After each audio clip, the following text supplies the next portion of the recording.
to Jason Anderson, and you are in the zone. Bias to right field, that is down fair and into the corner. Kike Hernandez off to the races. Churio gets it back to the infield, and Hernandez on his way. Throw to the plate, not in time. Dodgers grab the lead as Andy Pages. Another 3-2. Muncy into center field. Frelick turns and runs. That ball's deep. Frelick jumps, and it is up and out of here. Max Muncy. A home run to center field with 2 outs and 2 strikes. And it's 3-1 Dodgers. It's the 0-2. And a swing and a miss. And Yoshi Yamamoto with his crown jewel as a Dodger. It is a complete game. He goes the distance, and the Dodgers win Game 2 by a score of 5-1. The dream for Sterling, and not only Sterling, but I think a lot of people, of Mariners Brewers took another hit last night. Literally and figuratively took another hit last night as the Dodgers go into Milwaukee, take both games, both road teams winning in the championship series so far, and returning home with 2-0 leads, and Yamamoto with a absolute brilliant outing that started off as ominous as you're going to see in a championship series, a crucial game. You know what they say? Game 1 is such a swing game in the series. But Game 2... It is it's a crucial swing game. But Game 3, then... Well, that if you're 1-1, that could go either way. And if you're down 2-0, you got to win that game. And up 2-0, if you go up 3-0, Game 3 is a crucial swing game. But I would also point out Game 4... Well, that's true, because whoever's up 2-1, then, you can tie that or really take control of the series, or you end it. Huge swing game. And I do think Game 5... Well, that's a good point, too. Game 5, because if you're tied 2 games apiece, or if you're up 3-1 or down 3-1, it's an elimination game or a huge swing game. So, yeah, Game 5 is a big swing game. But what about Game 6? Well, that's a good point, because if a team's going to be up 3-2 at that point, so it's an elimination game. Can you force a Game 7 or win the series? That's a big swing game. I think Game 7 is the least important of all the games, probably. Also a cult classic, Game 7. Yeah, for sure. Yeah, Game 7s are just like whatever, It's like who cares? we go into Game 7 knowing what the end result's going to be. Someone's going to win the series. Someone's going to lose, yeah. so it's not that pivotal. Yeah, I mean, come on, man. It's just like last night was maybe the most important swing game of the entire The series. nonsense that people spew to try and make Every single game is a swing game. Every single game. But no, down 2-0, down 1-0 at home, and losing that game is pretty rough. But, it was as ominous of a start for Yamamoto as you're going to see when Jackson Chourio, first pitch, fastball, home run, 4-10, right center. It's like, oh, all right, the Brewers ain't messing around here. And we'll see what Yamamoto does to respond after, you get Peralta that gets, 2 strikeouts in the first inning, and then Chourio hits that home run. It's like, okay, Brewers are going to tie this thing up. We'll see what happens. But the Dodgers are really good. We know that. Yeah. And they didn't need their trust tree last night in the bullpen, because they got Yamamoto just to go ahead and tell everybody, hey, you can that trust you guys have, keep it for tomorrow, keep it for later this week, because you don't need the trust, Dave Roberts. We're good here. The trust tree in the bullpen, it's all good. You know what? I'll plant another one for myself. It helps when Snell and Yamamoto go, 17 out of 18 innings? 100%. When your starters pitch 17 of 18 innings. Doesn't suck. And, by the way, a little funny thing about the leadoff home run for the Brewers in this game.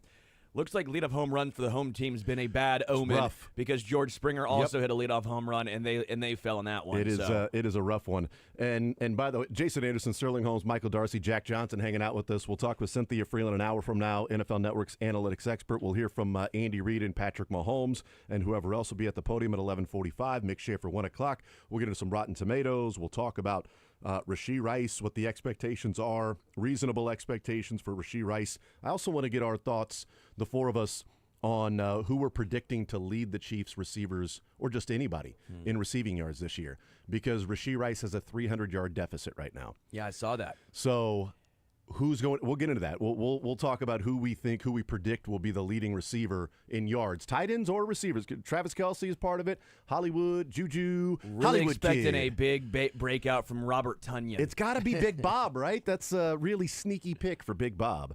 So we'll talk about that. I want to look at the offseason for Brett Veach, and I want to compare it to what's going on in Philly with Howie Roseman and the Eagles fans, and an article at The Athletic yesterday with the beat writer for the Eagles, and he does all these different writers. They do mailbags, right?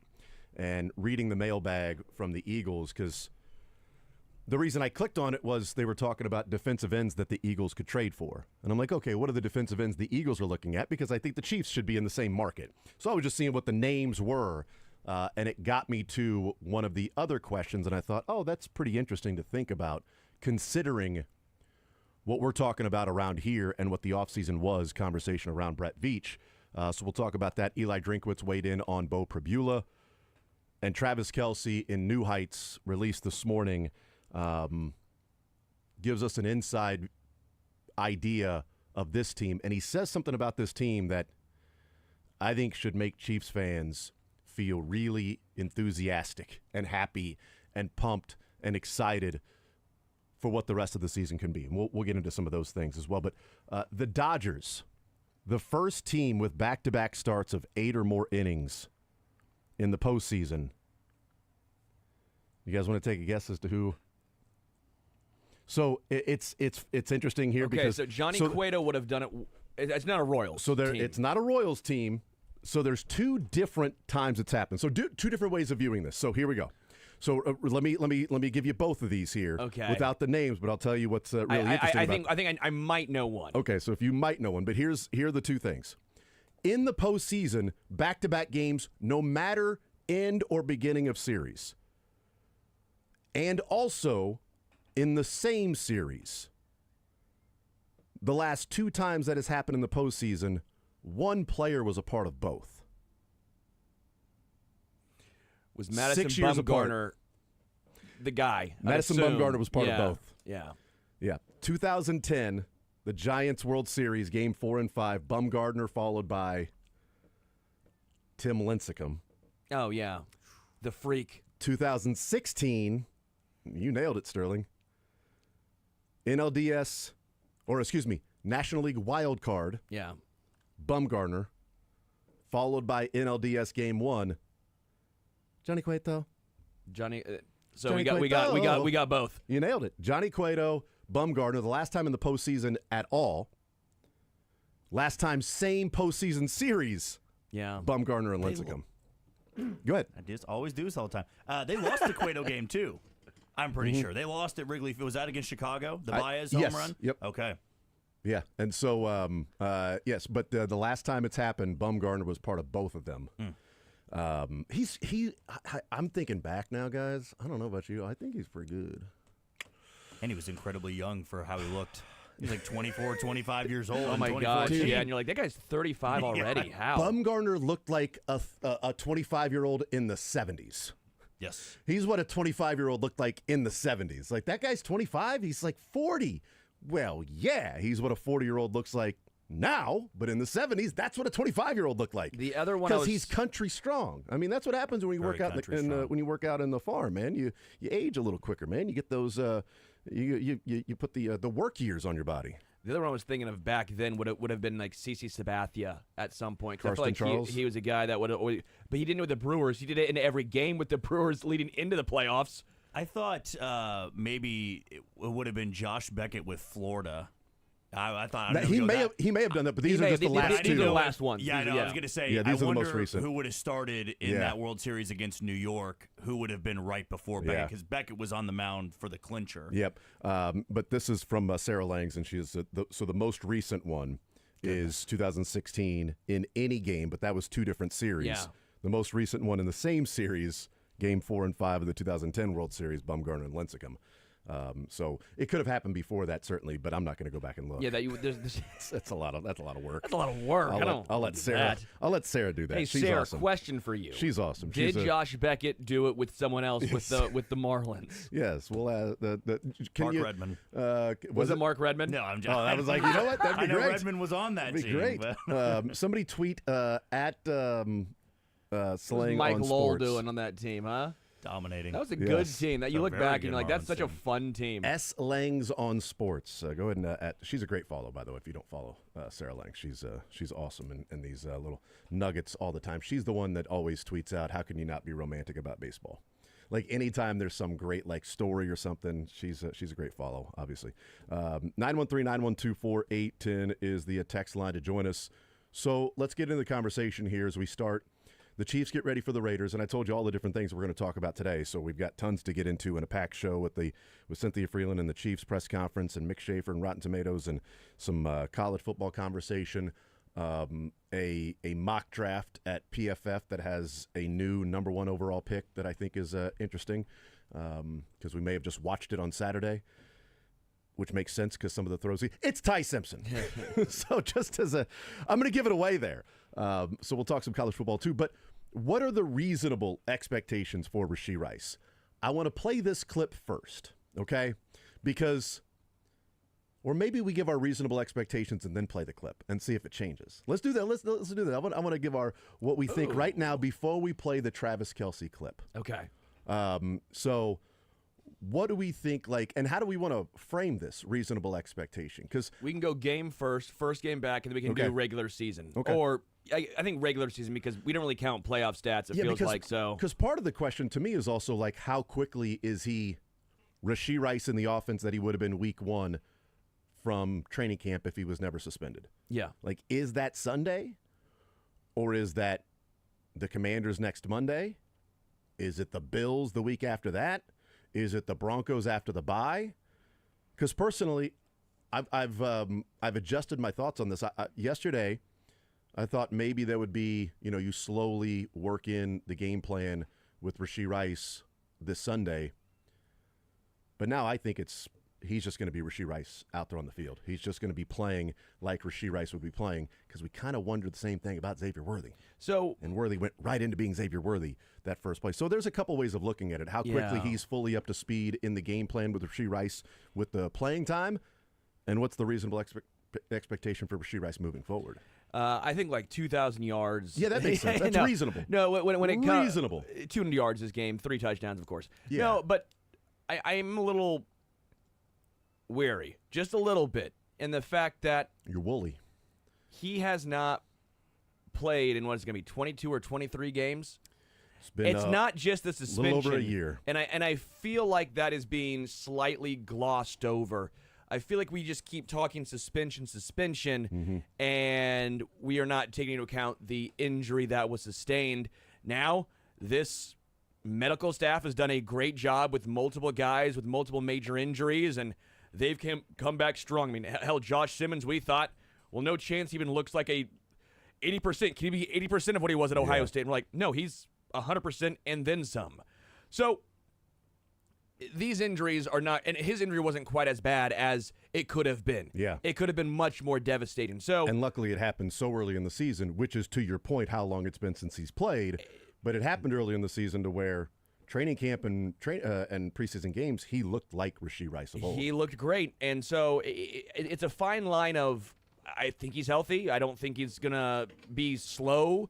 It's just getting in the game and getting hit. He hasn't gotten hit in a while. He hasn't had a legit ball thrown his way, probably with pads and a helmet on, in a while. I mean, he hasn't been hit in 2 months since the last preseason game. And so I guess for me, do I think the first play is a pass play? Yes. Do I think they try and Josh Gordon him a touchdown in the end zone? Yeah, I do. RPO, Rashee Rice, first play. What does his stamina look like? I mean, I think that's another aspect of it, too, is I know they might want him to go, but also, boys, EGE.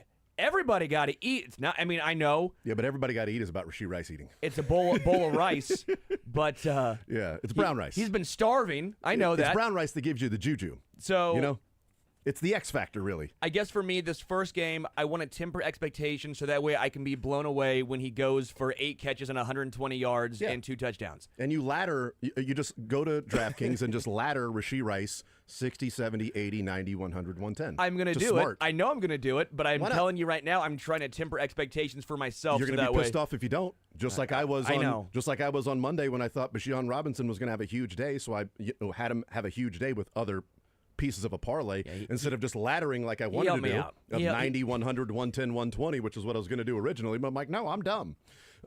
So we'll get reasonable implementation in that, and then I want to go around and get the yards. Okay. Yeah. Game 1, I'll say 5 for 50 and a touchdown. Okay. Wow. Reasonable. All right. See, I don't even know if my reasonable take is that reasonable. I fully am committed to the idea of him exploding in week 1. I feel that week 7. Week 7. His week 1. His week 1.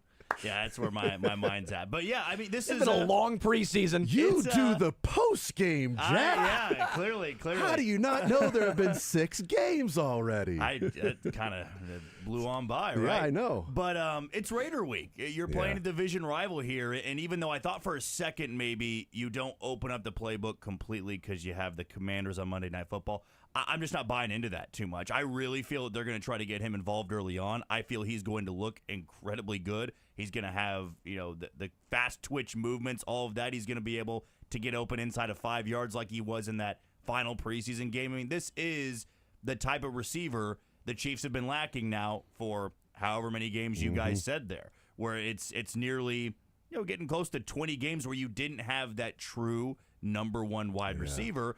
Worthy's done a great job stepping into that type of role. They've had guys step up, but now you finally have this guy back that can beat guys one-on-one. That is your best route runner. That is your best receiver. So even though I would like to sit back and say, well, I bet I could see 3 for 35 or something where maybe he plays a little bit, he's not as involved, I'd go as far to say I could see the 8 for 90 to 100 yards and a touchdown. I really feel they're going to target him early and often. It's been 22 games since Patrick Mahomes has played with Rashee Rice in a regular season game. Mahomes has played in 22 games because Week 18 last year doesn't count because Mahomes didn't play. So Mahomes has played, and I'm counting the Chargers game, by the way, because that was only the first quarter.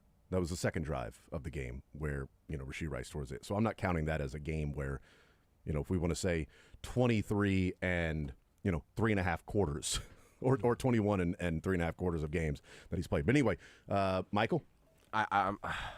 It's going to be in a range of like 8 catches for 90 or like 10 catches for $110. I think he's going to play really well. Very specific range there. Huh? Okay, I don't think he's going less. for 5 for 30. I don't think that's happening. Okay.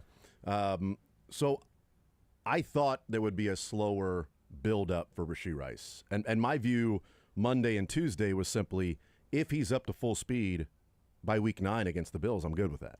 Like, if that's what it takes for him to be full-on game shape and ready to go, then great. It's ready for the Bills, because I think that's the bigger one, because that's an AFC opponent. The Chiefs' issue with tiebreakers and everything is that 2 of their losses are in the AFC already.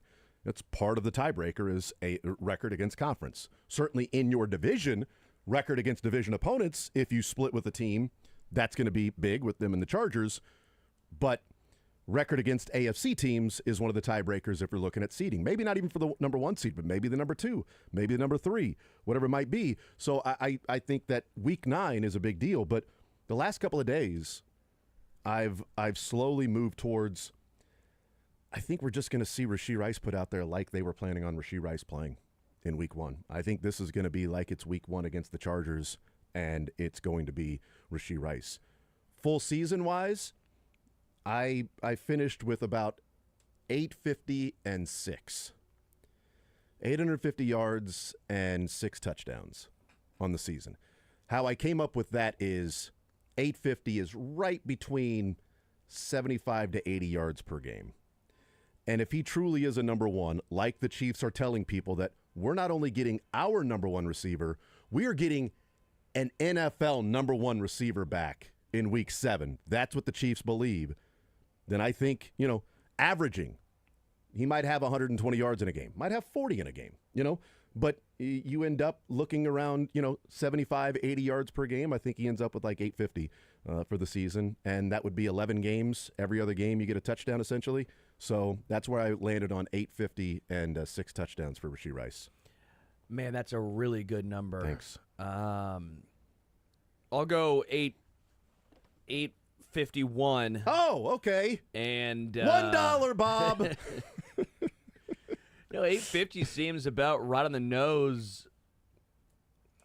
Man, that's a great number. Yeah, I'll go around the same. I will go 851 because you're just too pessimistic.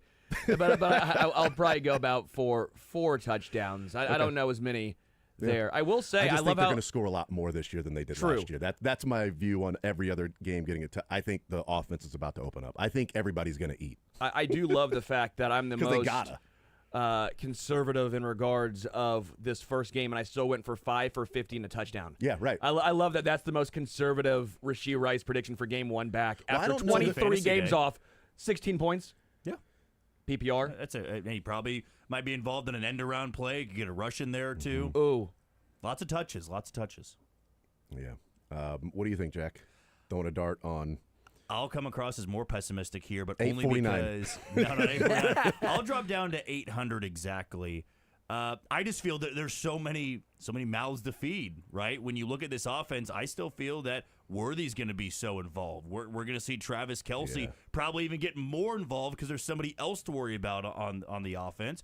Hollywood Brown is somebody that's still pacing for over, I want to say, 800 to 850 yards. Yeah, because he's at like 3 something right now. Yeah, he's 302. He's quietly pacing for a really good season. Not quietly for my fantasy team. Exactly. If you don't have him, then this would come as a surprise to you. But I feel that would be a great mark for him. If you got 11 games here, if you get 200 yards shy of a 1,000-yard season, nobody is complaining about that whatsoever. And it's more so because Patrick Mahomes, in every single game when he's got his full collection of weapons, he spreads it around a lot. I just don't know if we'll ever see a Rashee Rice game where he goes for like 12 for 170 or something. It's always in that 7 to 8 range, and they're the ones that might be able to get to that 100 to 120 mark where it's either a pinpoint pass or it's a catch and run. Rashee Rice is very good inside of 10 yards and getting open in the same way that always reminds me of Michael Thomas in New Orleans, where he just dominated guys in the first 5 yards of a route, and they always got the ball to him immediately, and that's so valuable for an offense like this. To your point, spreading the ball around, Travis Kelce, 53.5 yards a game. Hollywood Brown, 50.3 yards per game. Tyquan Thornton, 45.3 yards per game. Juju Smith-Schuster, 37.5 points per game. Xavier Worthy, if I take yards, what did I say? 37.5 points. Yards per game. That'd be incredible. It would be awesome. That'd be really nice for Juju. I told you Xavier Worthy should have been the number 1 overall pick in fantasy. 37.5 points per game.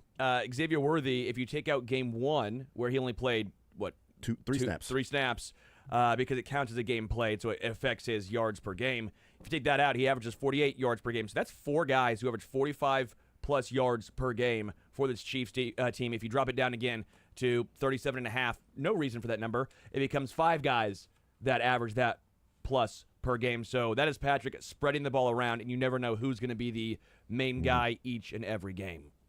If you didn't say 850 yards, I would have said that. Oh, sure. But 849?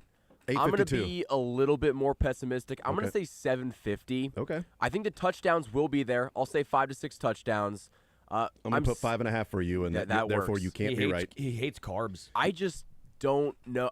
I'm a little bit scared about that injury. And it's not because I think that he can't stay healthy, but we've had so many injuries in the wide receiver room. I think it's kind of foolish to think that everybody's going to stay healthy, but there's also just a lot of mouths to feed. So I'll say 750. Yeah, everybody got it. How many touchdowns for you, Sterling? 4. Jack? I'll go 6. 6. All right. By the way, we'll take a break and we'll hear Travis Kelce, see if that changes our mind on what Travis is talking about in the locker room and meetings and stuff like that. But real quick, just to give an idea, Hollywood Brown made his season debut in Week 16 last year, game number 15. He played only 20 snaps, but he got 8 targets. It was like, Hollywood's back. We're going to throw him the ball a lot. Mahomes was just firing at the Hollywood. He ended up with only 45 yards receiving because they weren't really on the same page there. But also, Mahomes hadn't really worked with Hollywood all that much because he got injured in the first preseason game. And he hadn't been around for a couple of years, whereas Mahomes has worked with Rashee Rice now going on 3 years or so. We'll take a timeout. We'll come back, continue rolling. We'll hear what Travis Kelce had to say on New Heights. That should, I think, really increase the excitement for Chiefs fans the rest of the year. We'll hear from Cynthia Freeland coming up at 11 o'clock, Chiefs press conferences. I also have one other final sort of nugget on the stupid penalty discussion. We're going to do that as well, just for a little bit, not much. But we'll take a timeout, come back. More Zone next. You're in the zone with Jason Anderson on Sports Radio 810 WHB. Hey, man, if you're out there and you happen to be suffering from erectile dysfunction, then it is something.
All right, we'll continue right here on Sports Radio 810 WHB. Jason Anderson with you, Sterling Holmes, Michael Darcy, Jack Johnson hanging out with us. Cynthia Freeland comes up at 11 o'clock. Let's hear from Travis Kelce. This is from the New Heights podcast released this morning. They talked a lot about the Lions game, and I'll just say this. As we call Wednesday's New Heights, we call that Travis Kelce media availability. What I find to be more and more of what's happening is it feels like it's more and more of Jason offering commentary around the game and Travis just going, you already know. Hell yeah. That's my effing dude. Yeah. Love it, man. Kicking ass. Loving being out there. And then Jason offers more commentary to it. I don't know why that's the case, but it just seems like it's less and less. But today... could be in-season stuff, too. Could be. Right. Today, here is Travis Kelce, and they were talking about, how it's feeling on the and by the way, I combined two things here. So this is the beginning part is him just talking about what it feels like right now on the Chiefs after that win, and then I took his comments on Rashee Rice because there was about 8 minutes in between of him going, you already know, and Jason Kelce talking about the Lions game. So I'm like, yeah, there's not much here to clip for Kelce. So here he is talking about just the feeling in the locker room, and then Rashee Rice is finally back. When the defense is playing like that and Pat Mahomes is out here, Texas gunslinger, just shooting it all over the field, man, it's the best, man. That's the best. Yeah. And we were rocking and rolling. Had a few big plays on special teams that got us going, and that's a tough Lions team. And I felt like we got after them in the run game and in the pass game, and guys were downfield blocking for each other. Man, the energy right now in the building is electric, man. And it's one of the most fun teams I've ever been on. And we're about to get the most ferocious version of Rashee Rice, man. I cannot wait. This guy has been sitting in meetings, listening to plays being dialed up, and I just know he's ready to get in on the action with us, man. And he's one of the best, energy guys on the field. He plays with passion. He plays with physicality. You can have him, block in the run game. You can have him when he gets the ball in his hands, he's finishing. He's running through arm tackles, and it's just he's such a vital piece to have outside of just being a great receiver, man. And I can't wait to get back out there and rocking with him, man.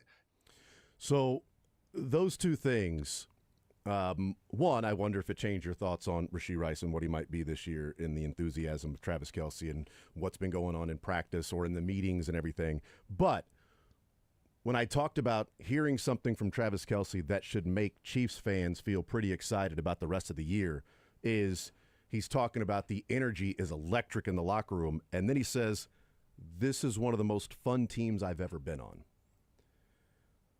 We've seen this team the last couple of years feel like they are doing their homework and eating their vegetables. Decidedly unfun. Yes. Just like, I know it's good for me to go and play this game in the regular season and focus and work hard, but the dessert is all I'm eating the vegetables so that I can be able to get dessert at the end. I see the key lime pie. Just give me the key lime pie. I don't want these beets. Yeah, I'm not No one wants beets. I'm not sure that I would be eating the vegetables if the result was key lime pie. But if it was something good, unlike key lime pie, if it was something good that I don't know.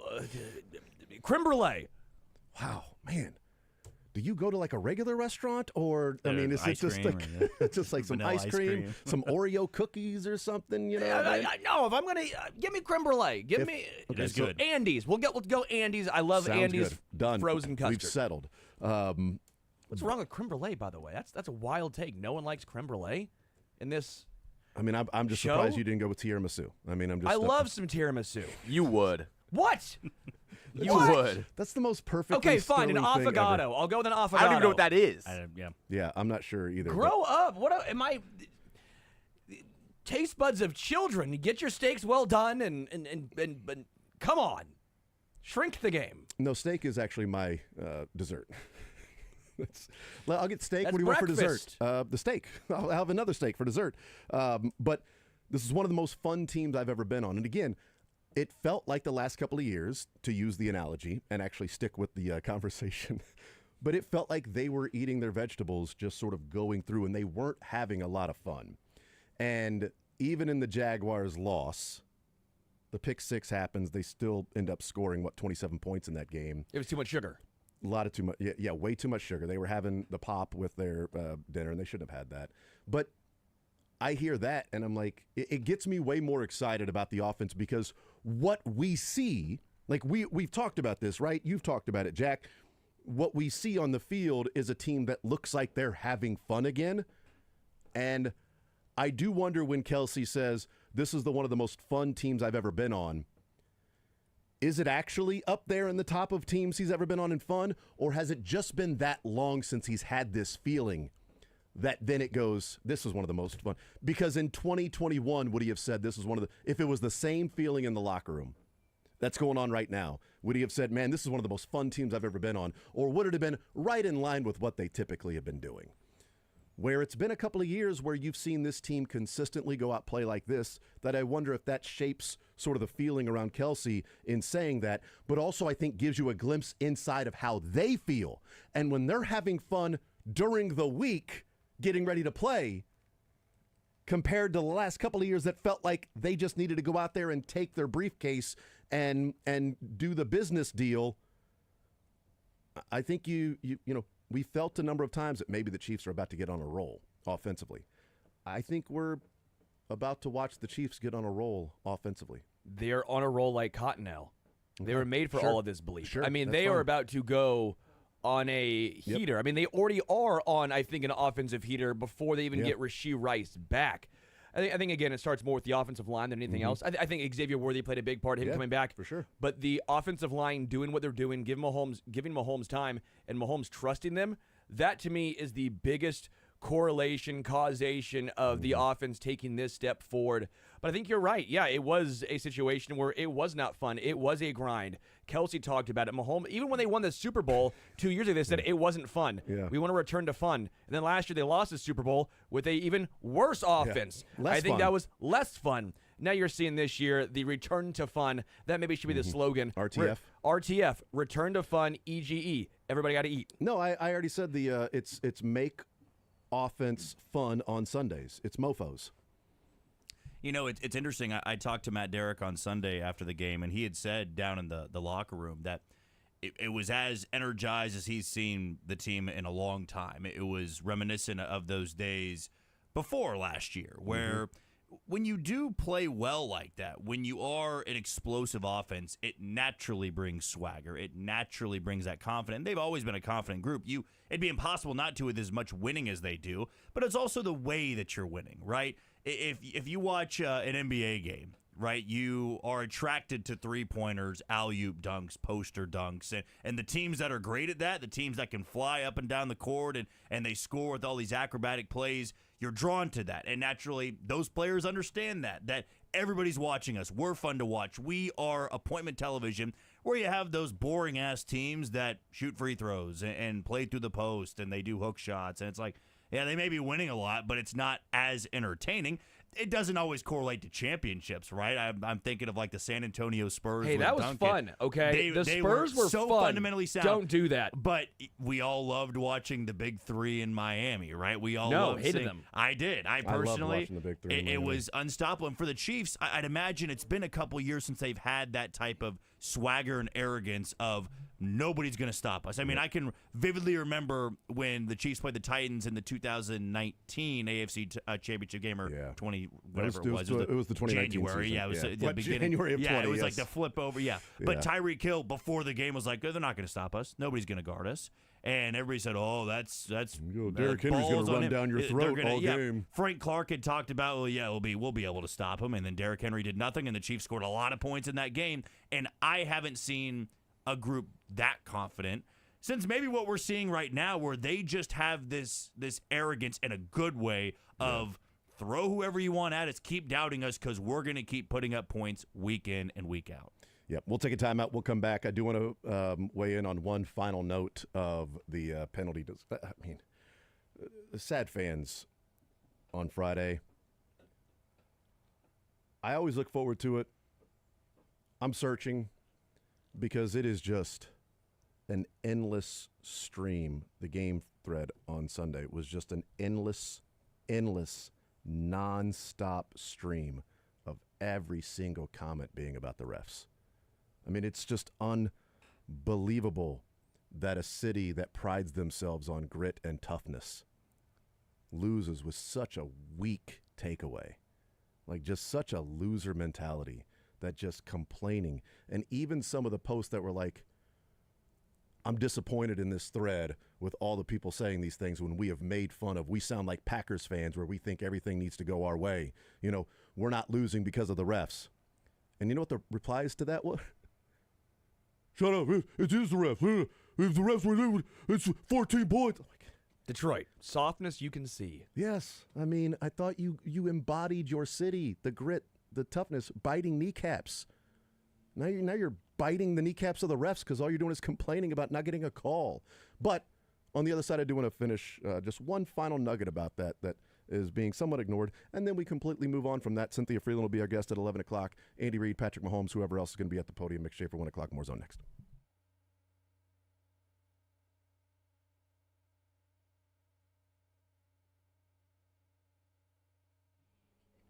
Well, NFL fans, I'm not sure what your favorite touchdown is, but for me, it's the next one, because with DraftKings Sportsbook, an official sports betting partner of the NFL, every touchdown can bring you closer to cashing in. From first touchdown scores to anytime touchdown props or the thrill of live in-game betting, every snap is loaded with opportunity. We talked yesterday that the leading odds to have the first touchdown in the Chiefs game is Rashee Rice. The second best odds for an anytime touchdown is Rashee Rice in that game. Even those in Vegas are like, yeah, everybody got to eat, and Mahomes is going to throw it to Rashee Rice. And the best part, if you aren't a customer yet, new customers bet just $5, and if your bet wins, you'll get $300 in bonus bets instantly. Your team hitting pay dirt pays out to you. Download the DraftKings Sportsbook app and use code 810WHB. That's code 810WHB for new customers to turn $5 into $300.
All right, wrapping up this hour. Jack Johnson hanging out with us. We'll talk with Cynthia Freeland coming up at 11 o'clock. And I just want to put a bow on this. And the only reason I'm bringing it up is, I was saying as we went to break that, putting together Sad Fans this week for Friday was the first couple games that they won were pretty easy, and we talked about, Mick Schaefer pointed out the Ravens Sad Fans was the first Sad Fans we have heard in a long time that was legit Sad Fans mad at their own team. Like self-deprecation, eating your own, like it was everybody Harbaugh needs to be fired, everybody needs to go, we suck, my Sundays are ruined, or I get my Sundays back. Like it was all Sad Fans of their team. And it's the first time in a long time that's happened.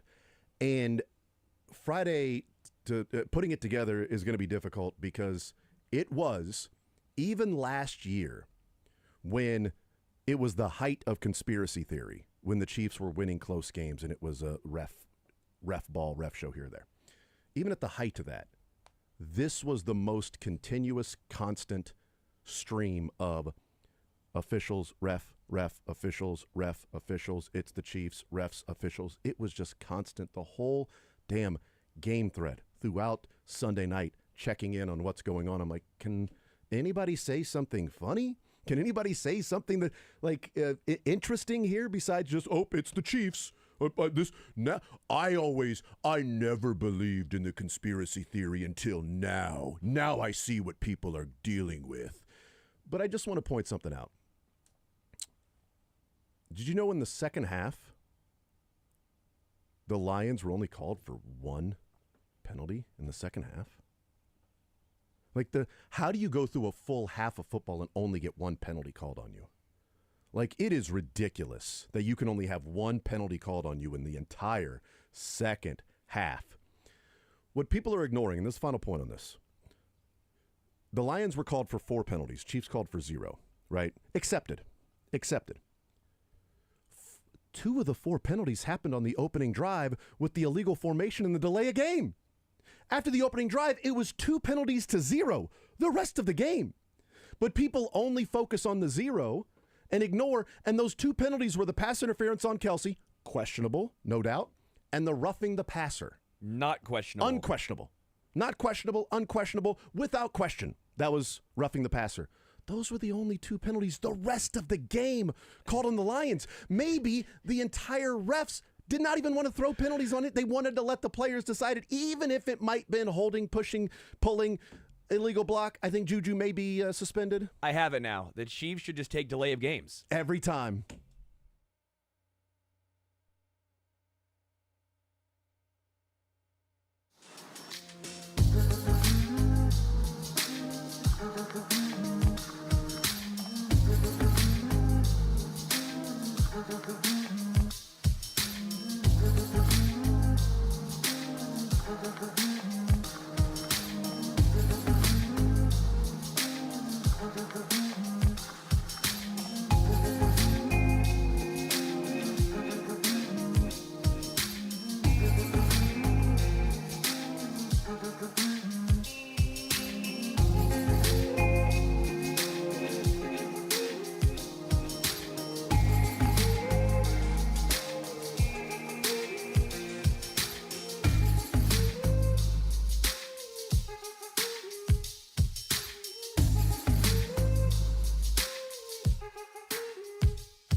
keep your booty down low, then you are far more successful. She's crunched the numbers, and the results are clear. The backup booty isn't as good, as it turns out. If she picks a dog, she'll have the math to back it up. It's not like Travis Kelce is done. My dog is very excited about this, just so you know. It's Cynthia Freeland of NFL Network. Now in the zone with Jason Anderson on Sports Radio 810 WHB. All right, we'll continue right here on Sports Radio 810 WHB. We'll hear from the Kansas City Chiefs later on this hour. Andy Reid and Patrick Mahomes. We'll see who is at the podium with those guys. Should pass along as well. The NFL announcing the Offensive Players of the Week for this past week, for Week 6. And the man that'll be at the podium later on today, Patrick Mahomes, is the Offensive Player of the Week in the AFC twice in the last 3 weeks. He was AFC Offensive Player of the Week in Week 4. After the Ravens game, and he is AFC Offensive Player of the Week after Week 6. So he and Jonathan Taylor have already had 2 Offensive Players of the Week through the first 6 weeks of the season. Joining us now, our NFL Network's analytics expert of the week and the year is Cynthia Freeland, joining us here in the zone. Cynthia, how are you today? I'm great, thank you. How are you doing? I am doing just fine. Let's start off with the game on Sunday night. The Chiefs come away with the victory, 30-17. I know probably a tough one for the family and everything, and you, but certainly a game that everybody was looking forward to. What did you see in the game, and how do you analyze the outcome of the Chiefs' victory? Well, it was really nice to see the offense operating with, a little bit more of a clean pocket for Patrick, God forbid. And ultimately, what I saw was more, they played the fewest snaps of 11 personnel. So they went with heavier personnel. Detroit matched it with base.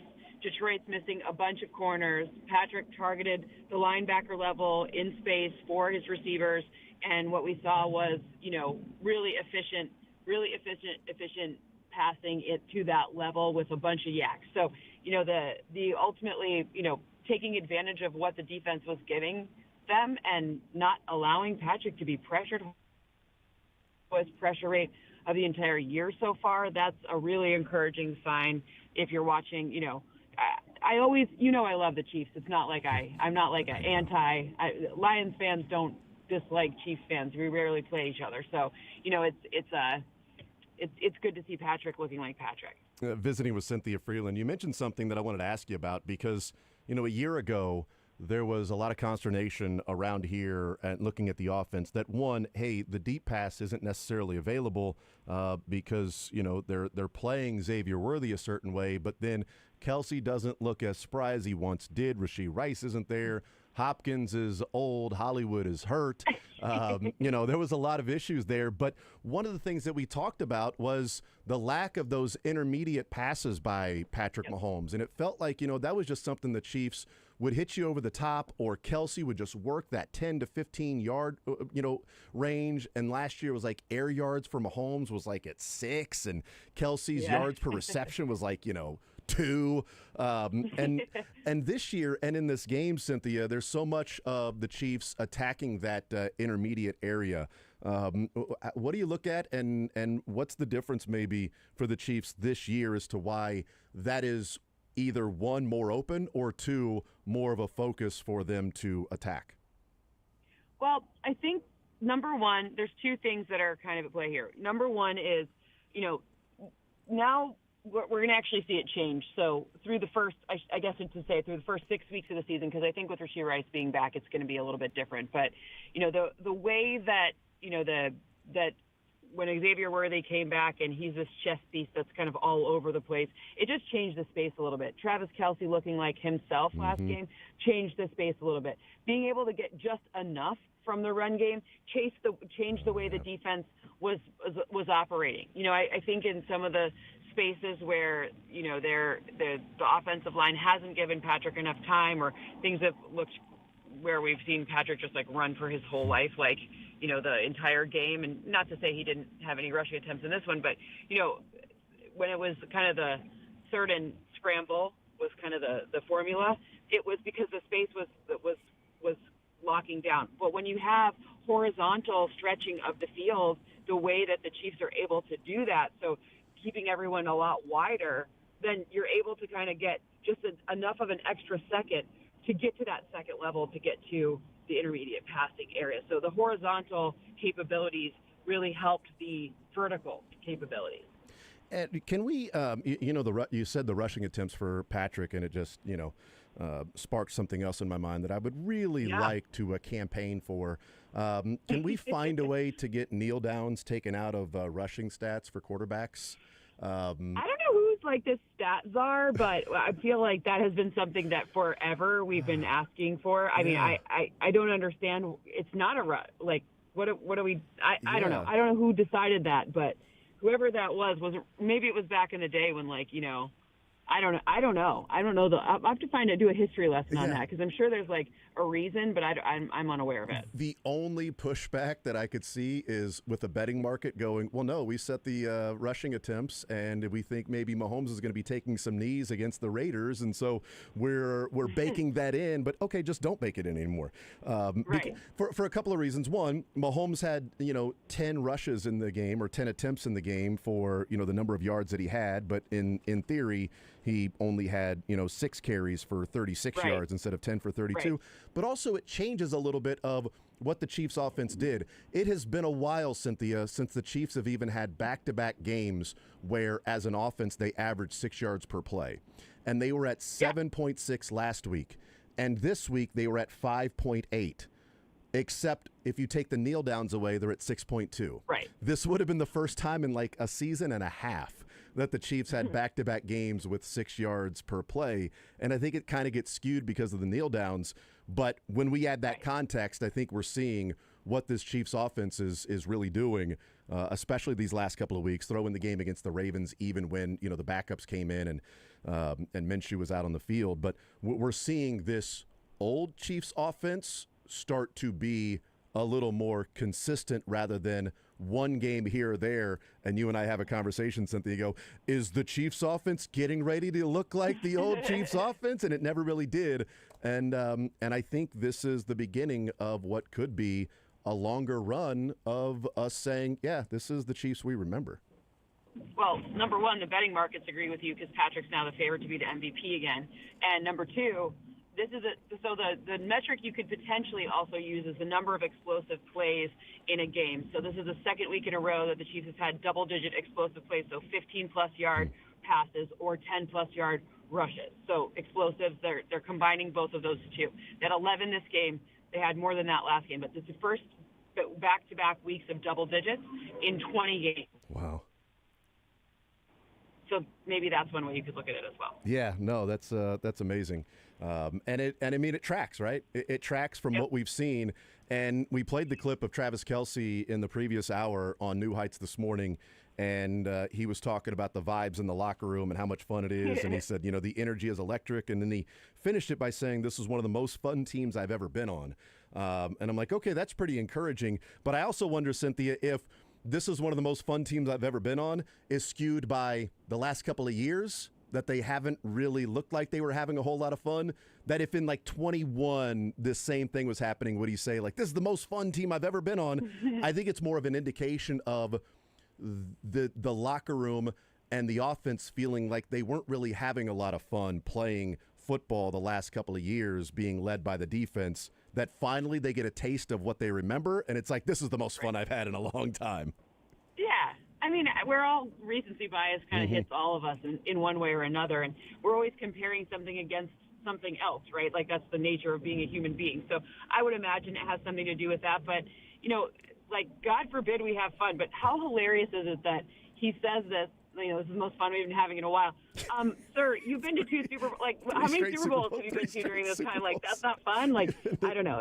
It's just funny to me. I was okay, whatever. I made the analogy in the previous hour, Cynthia, that I said, it has felt like the last couple of years offensively that the Chiefs were sort of eating their vegetables to get through until they can go and have some fun and have dessert in the postseason. And it feels like they are eating their dessert first.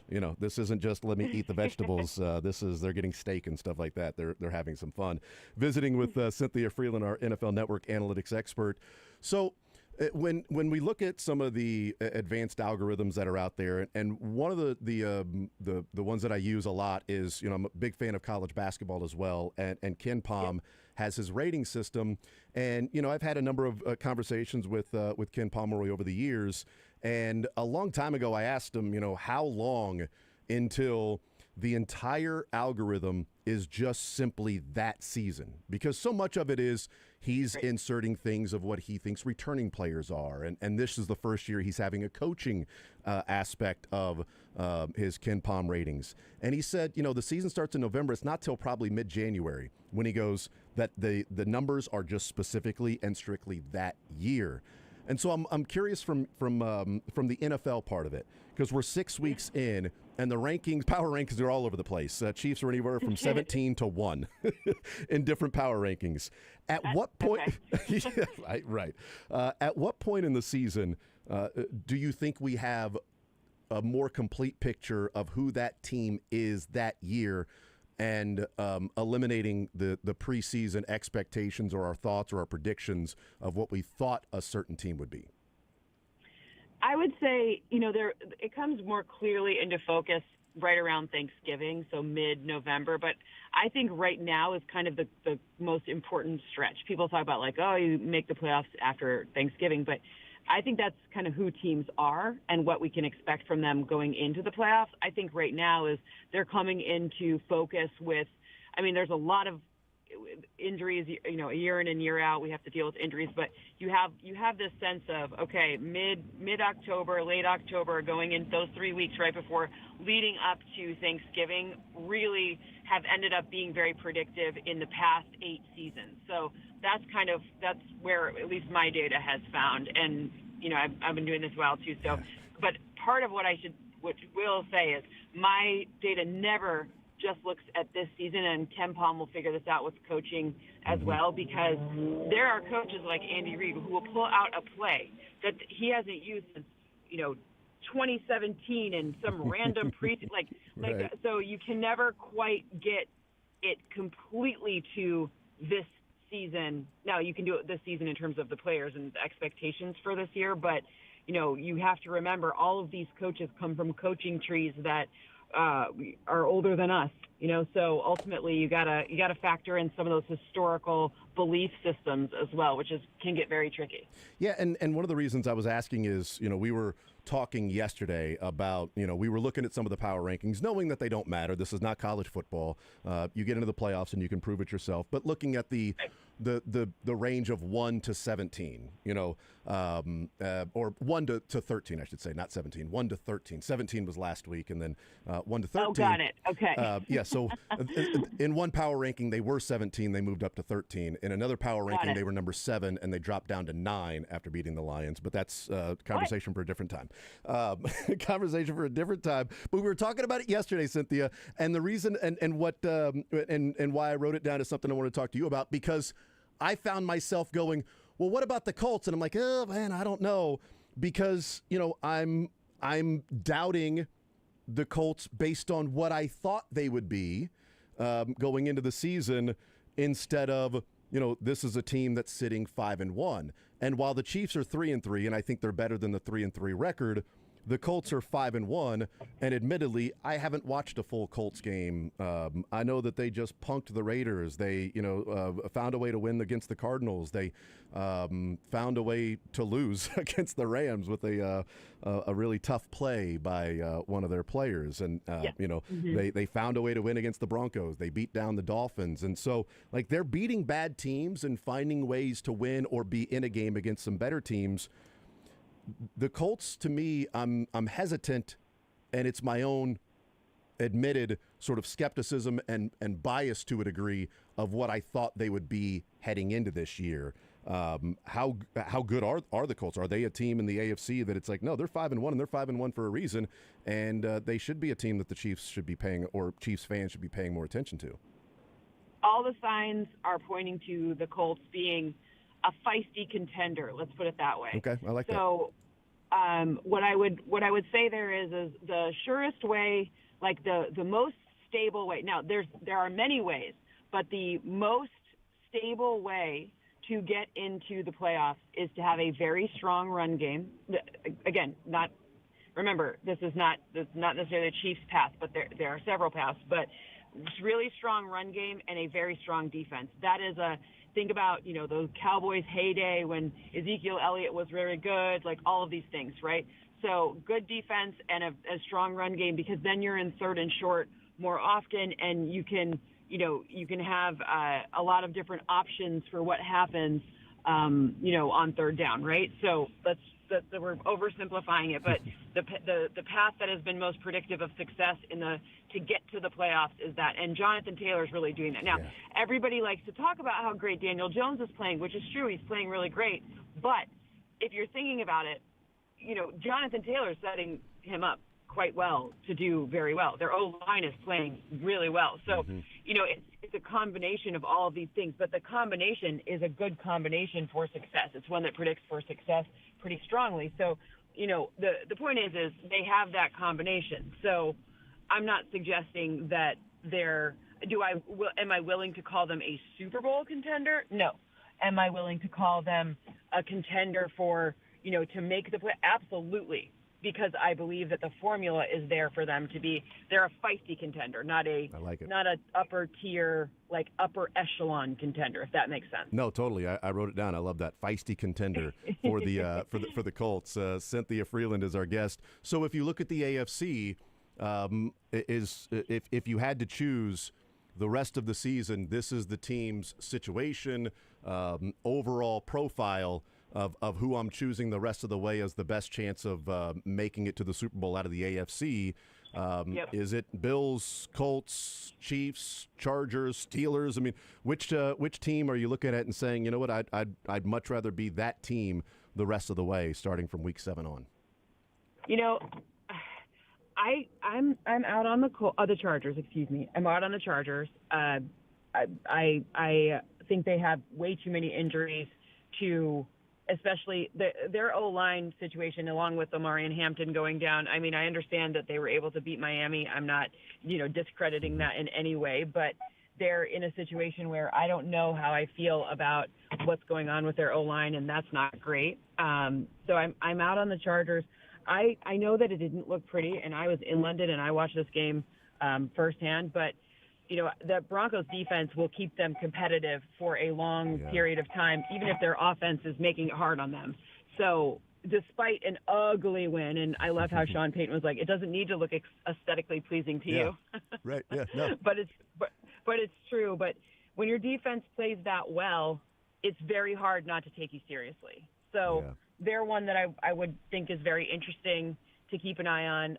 I do think the Colts, like I said, feisty contender. Plus, that division is weird. I think the Jags, their injuries are now starting to pile up as well. The Jags can't throw the ball consistently, which is a problem, even though the run game is good and the defense is strong. But as you see, that formula kind of bears itself out. But I don't think they're for real. But I'm worried about the Bills' defense when it comes to especially the run defense. I think in an alternate universe, Bijan Robinson is still rushing against them somewhere. He hasn't stopped running yet. Yes. He has not stopped running. No. He's like just going around and around. Yeah, it's like that Jorge Soler home run with the Braves and Astros that still has not landed. Exactly. Yes. Exactly. So, long story short is there are some flaws in every single team, but I think the people we initially started with, save for the Ravens, are really kind of where we net out, with the addition of maybe some feisty contenders. Yeah. So would you go Chiefs, Bills? What team are you choosing? If I held your feet to the fire, and I don't know why I'm doing that, but your feet are near the fire and I'm holding them there. Well, I'm going to be very honest. The Bills have an easier schedule situation than the Chiefs do. Yep. So being able to skip one game in the playoffs is massively important because, as we know, in one-game sample sizes, anything can happen. So I do think right now it is still the Bills to lose, despite looking so terrible. But they get some pieces back on their defense, too. And not because I think they're a better team, but because I think that their situation is better. Yeah, no, I think that's completely fair. I would choose the Chiefs. Shocker, very close to the situation. But I'm not going to argue because we've had a couple of people pick the Bills as well, and the exact same reason. Look, they're a game ahead already. They get the Chiefs at home in a few weeks. They're getting guys back from injury, and if they get home field advantage, you don't have to play that first week, and then you get the game at home. So yeah, that all that stuff matters, and it's totally fair. What do you make of this Raiders team? The game opened up at 10, which is interesting for the Chiefs. Right out of the gates, it was a double-digit favorite, and then it jumped to 12.5 like immediately. It settled in the last couple of days at 11.5. But what do you make of this team? And I'll be honest, I'm a little surprised at how bad the Raiders have been this year. I thought they would be a little more organized and competitive in some of these games. I expected a little bit more from the Raiders than what we've seen, even with a 2-4 start. What do you make of the Raiders in this matchup with the Chiefs? I mean, there's always something between the Raiders and Chiefs that makes you feel like they get a little extra pep in their step when they face the Chiefs. Yeah. There's just it's just one of those things, right? It's kind of like, when they talk about football rivalries. So I'm from Michigan, and Michigan and Ohio State's a real rivalry, but Michigan State will pretend to also hate Ohio State, and Ohio State's like, who are you again? So, I mean, it's kind of the same thing in terms of what I think from the Raiders and the Chiefs. Raiders obviously being Michigan State in that analogy, but I think that part of the problem is that two of the most fundamental things in football, especially when you're playing in the AFC West, you have their O-line is not usable. It's not even replacement. It's not even I struggle to find areas that they're average on their O-line. It's tough sledding for them.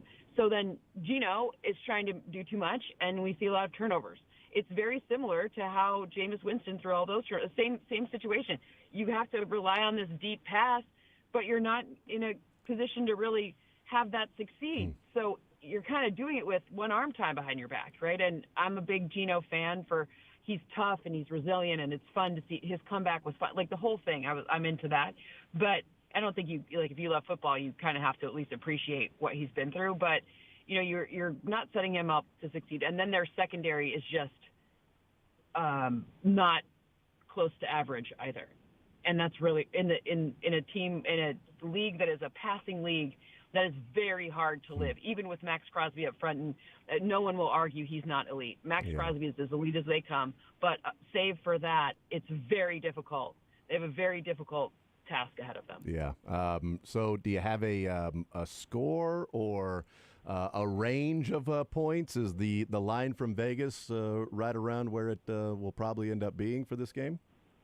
I think I have closer to a 2-touchdown win. I think I have a 13-point win for the Chiefs. The Rashee Rice coming back situation does inform that a bit because, usually I would say that when I initially was thinking about this, just where I thought my model would come out, I thought 12 would be where it came out. So you get another point. And remember, I'm very conservative in modeling compared to a lot of others. So, in my, I will, to defend myself, you see sometimes those win probabilities swing from 99% to the other team winning, right? That should never happen. That should happen once in 100,000 games, right? So the fact that it happens kind of often just shows you that the sensitivity of their model is a little too high. So my model is more conservative. So 12 is a lot of points for me. I thought it was 12, and then Rashee Rice added 1.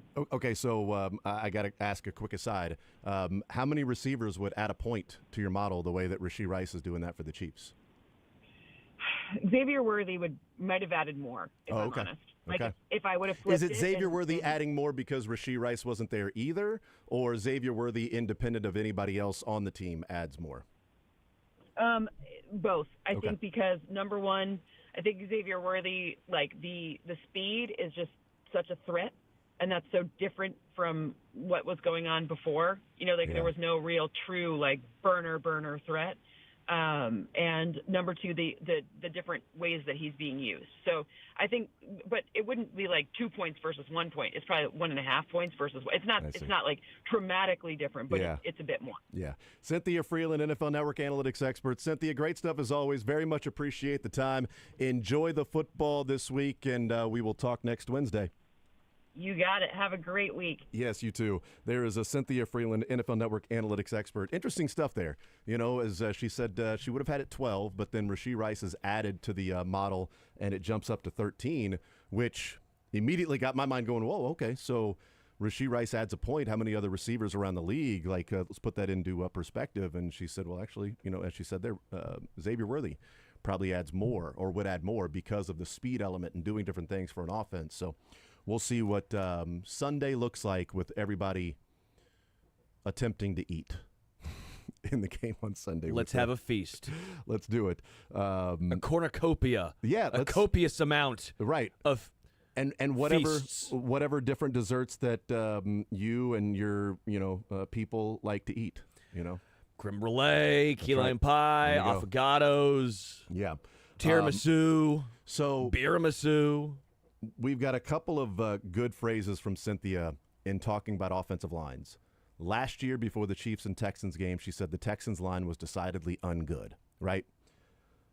The Raiders, she said the O-line is not usable. This O-line, she's like, this O-line, it's not usable. I'm struggling to find areas where they're even average. Wow. Yeah, I love that. Decidedly ungood, and this O-line is not usable. I love it about an entire unit. It's great. Not It's even like not a player, a that's- unit. This offensive line, it's not usable. It's not playable. You can't, what am I supposed to do here? We'll take a timeout. We'll come back, continue rolling. More Zone on the other side of the break.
All right, thank you to Cynthia Freeland joining us, talking about the Kansas City Chiefs and the Detroit Lions and the win there. I am curious about what, and by the way, Drew Tranquil and Xavier Worthy will be at the podium along with Andy Reid and the AFC Offensive Player of the Week, Patrick Mahomes, for the second time already this year. 2 out of the last 3 weeks, it's been Patrick Mahomes with C.J. Stroud mixed in.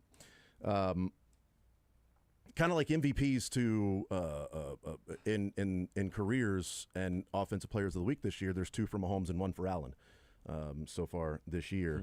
But I'm curious to see if Andy Reid weighs in on Josh Simmons, because there's still no update on that. I mean, it's a personal matter, and so I don't think anybody needs to pry. But it is surprising in today's day and age that there hasn't been something that has gotten out of here's what's going on and here's why he's still not back with the team.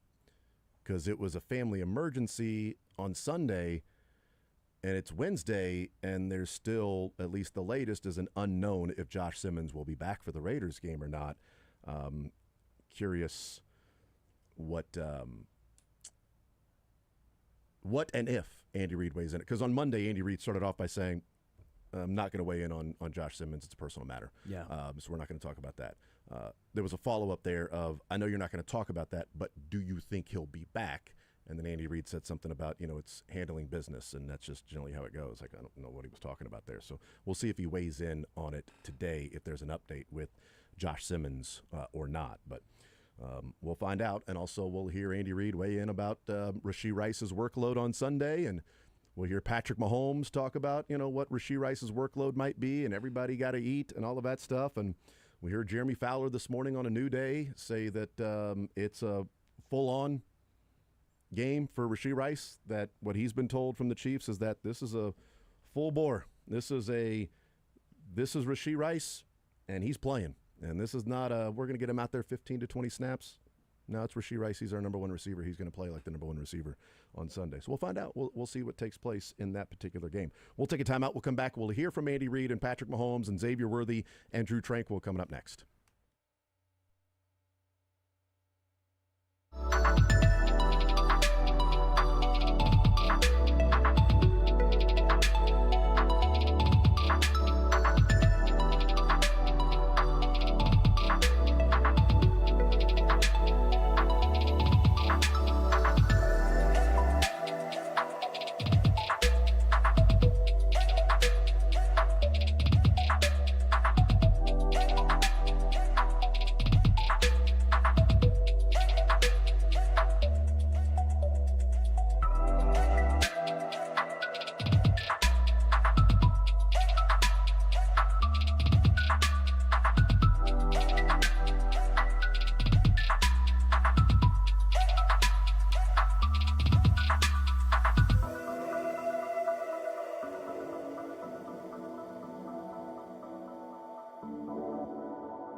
All right, we'll continue right here on Sports Radio 810 WHB. We'll hear from Andy Reid. We'll hear from Patrick Mahomes, Drew Tranquil, Xavier Worthy at the podium today. When Andy Reid starts, we'll head out there to Arrowhead and hear from the head coach. They get ready for the Raiders. Looking forward to the challenge of playing the Raiders, a well-coached team. They are this time around with Pete Carroll versus Antonio Pierce. I think they're well-coached. I don't know. I think Geno Smith in their offensive line has been buns. Yeah, we'll see. Their offensive line, one scoop. Geno Smith, another scoop. What's that make? Ass. Two scoops of ass. That makes sense. All right. Good to know that's what it makes. All right, here is Andy Reid at the podium. All right. Really, the only injury is a sickness, and that's Brashard Smith. So he won't practice today. Everybody else will practice. As far as the Josh Simmons situation goes, I'm not going to comment on it today. Veach is handling everything there, and we'll leave it at that. And then as far as the Raiders go, they've got a good football team. They're very well coached. Pete, we know, has done this once or twice, so he's a heck of a football coach. And between Patrick, Chip, and Tom, they've got great coordinators there. And every week they've gotten better and more familiar with their systems there. So we've got to make sure we play a good, solid game and also have a great week of preparation. But we also love having them come in here to GH Field at Arrowhead Stadium. We understand the rivalry, and our fans really understand the rivalry, and they get after it. But our players understand that too. It has a little bit of that college atmosphere to it, where you have a team that you've had a rivalry with for many years, and you feel privileged to be a part of that. So, anyway, with that, time's yours. Understanding you're going to hold back on details. Josh is practicing, but yeah, I'm just going to let it go here. Yeah, let it go here. Just to complete that, no timeline. I know you're not going to come out with no timeline whatsoever. Okay. Coach, Jeremy Fowler reported earlier that there's not going to be any plans for ramping up Rashee Rice. You're going to give him as much as you possibly can. Can you confirm anything about that, or is there some sort of plan for getting him steadily back into the offense? Well, he's going to play. I mean, how many snaps he gets, ask Jeremy, he'll tell you. Coach, I know you've had Rashee back for a few weeks here. Does it feel even different with his energy this week, knowing that he's going to be on the practice field today, all that stuff? I mean, he's got to be really fired up. Yeah, listen, I think he's excited to be back in and going. I think getting through practices here will be good for him to kind of get back into the swing of things, and we'll see how everything goes from there. But he's been working hard. He's in good shape. So. What stood out about Jalen's day and just the way I guess he handled, obviously he signed here, I assume, to potentially start. Yeah, sure. Yeah, and he's handled that part well. I mean, listen, he's a competitive kid. And he did come here to step in, and you never know about drafts and that. So, but he's always ready, and he practices a third of the practice because Andy rotates him in there. So, I thought he did a nice job the other night. Played well, and we have a lot of trust in him. Most of all, the guys around him have trust in him, so that's the most important thing. Yeah. Patrick and Max Crosby have had this kind of friendly, intense rivalry. I guess what kind of challenge is it each time you go up against him? Yeah, Max is a heck of a competitor, and he's 100 miles an hour every play. I'm sure he's that way in practice. He goes and goes, and and he and Patrick, I think they're friends actually, and they compete against each other, and that's the beauty of the sport. You have an opportunity to do that. So I mean, he'll be there for sure. Coach, whether you look at the metrics or the eye test, it would tell you that this offensive line seems to be gelling and playing really well together as a group. Has it surprised you how quickly it seems like this group kind of gelled together? Yeah, I thought just snaps were important, game snaps. I mean, when you can work it in training camp, you can do all that. It's important for that, but that just builds a foundation. But you got to get in and you got to play. You got to see the different looks. And that's helped these guys. So yeah, communication. I mean, which Creed does a great job with. Creed is a transmitter there, so he's got to get the right side and the left side coordinated, and he does a great job with it. When we talked about the players being excited, Rasheed being excited, how excited are you to be able to maybe put some things into the offense that are just designed around Rice specifically? Yeah, it's great to have him back, but he's fresh here, so we'll see how he does. He's a good football player, and as a coach, I always welcome that for sure. We just want to get him back in the swing here, so see how he does. Coach, it seems like every game there's a different guy that produces for you. You have Hollywood and you have Taekwon in one game. How refreshing is it for you to understand like these guys don't have egos and they go out and cheer for each other? Well, in particular at that position because there's so many of them. Right. So there's one ball, and somebody isn't going to get it every. Four of them aren't going to get it every snap. So they've got to check that ego at the door, and I appreciate that. And then when they do get opportunities, I appreciate the way they handle that too. They're good football players. Hollywood did have a really good game, and he's made a couple of the last 2 weeks or so. He's made some catches that are really incredible catches. Tough kid too. He's not very big. He's tougher than shoe leather there. So. Those guys, I guess, are using the phrase "everybody's got to eat." You heard that one going around, and that's kind of their mantra. Everybody's got to eat in the wide receiver room and offense. Yeah, they don't worry about that with me. What characteristics are there with Pete's team? You've competed with him over the years. What does he bring to the Raiders? Yeah, toughness. There's a toughness. He's got a great scheme too.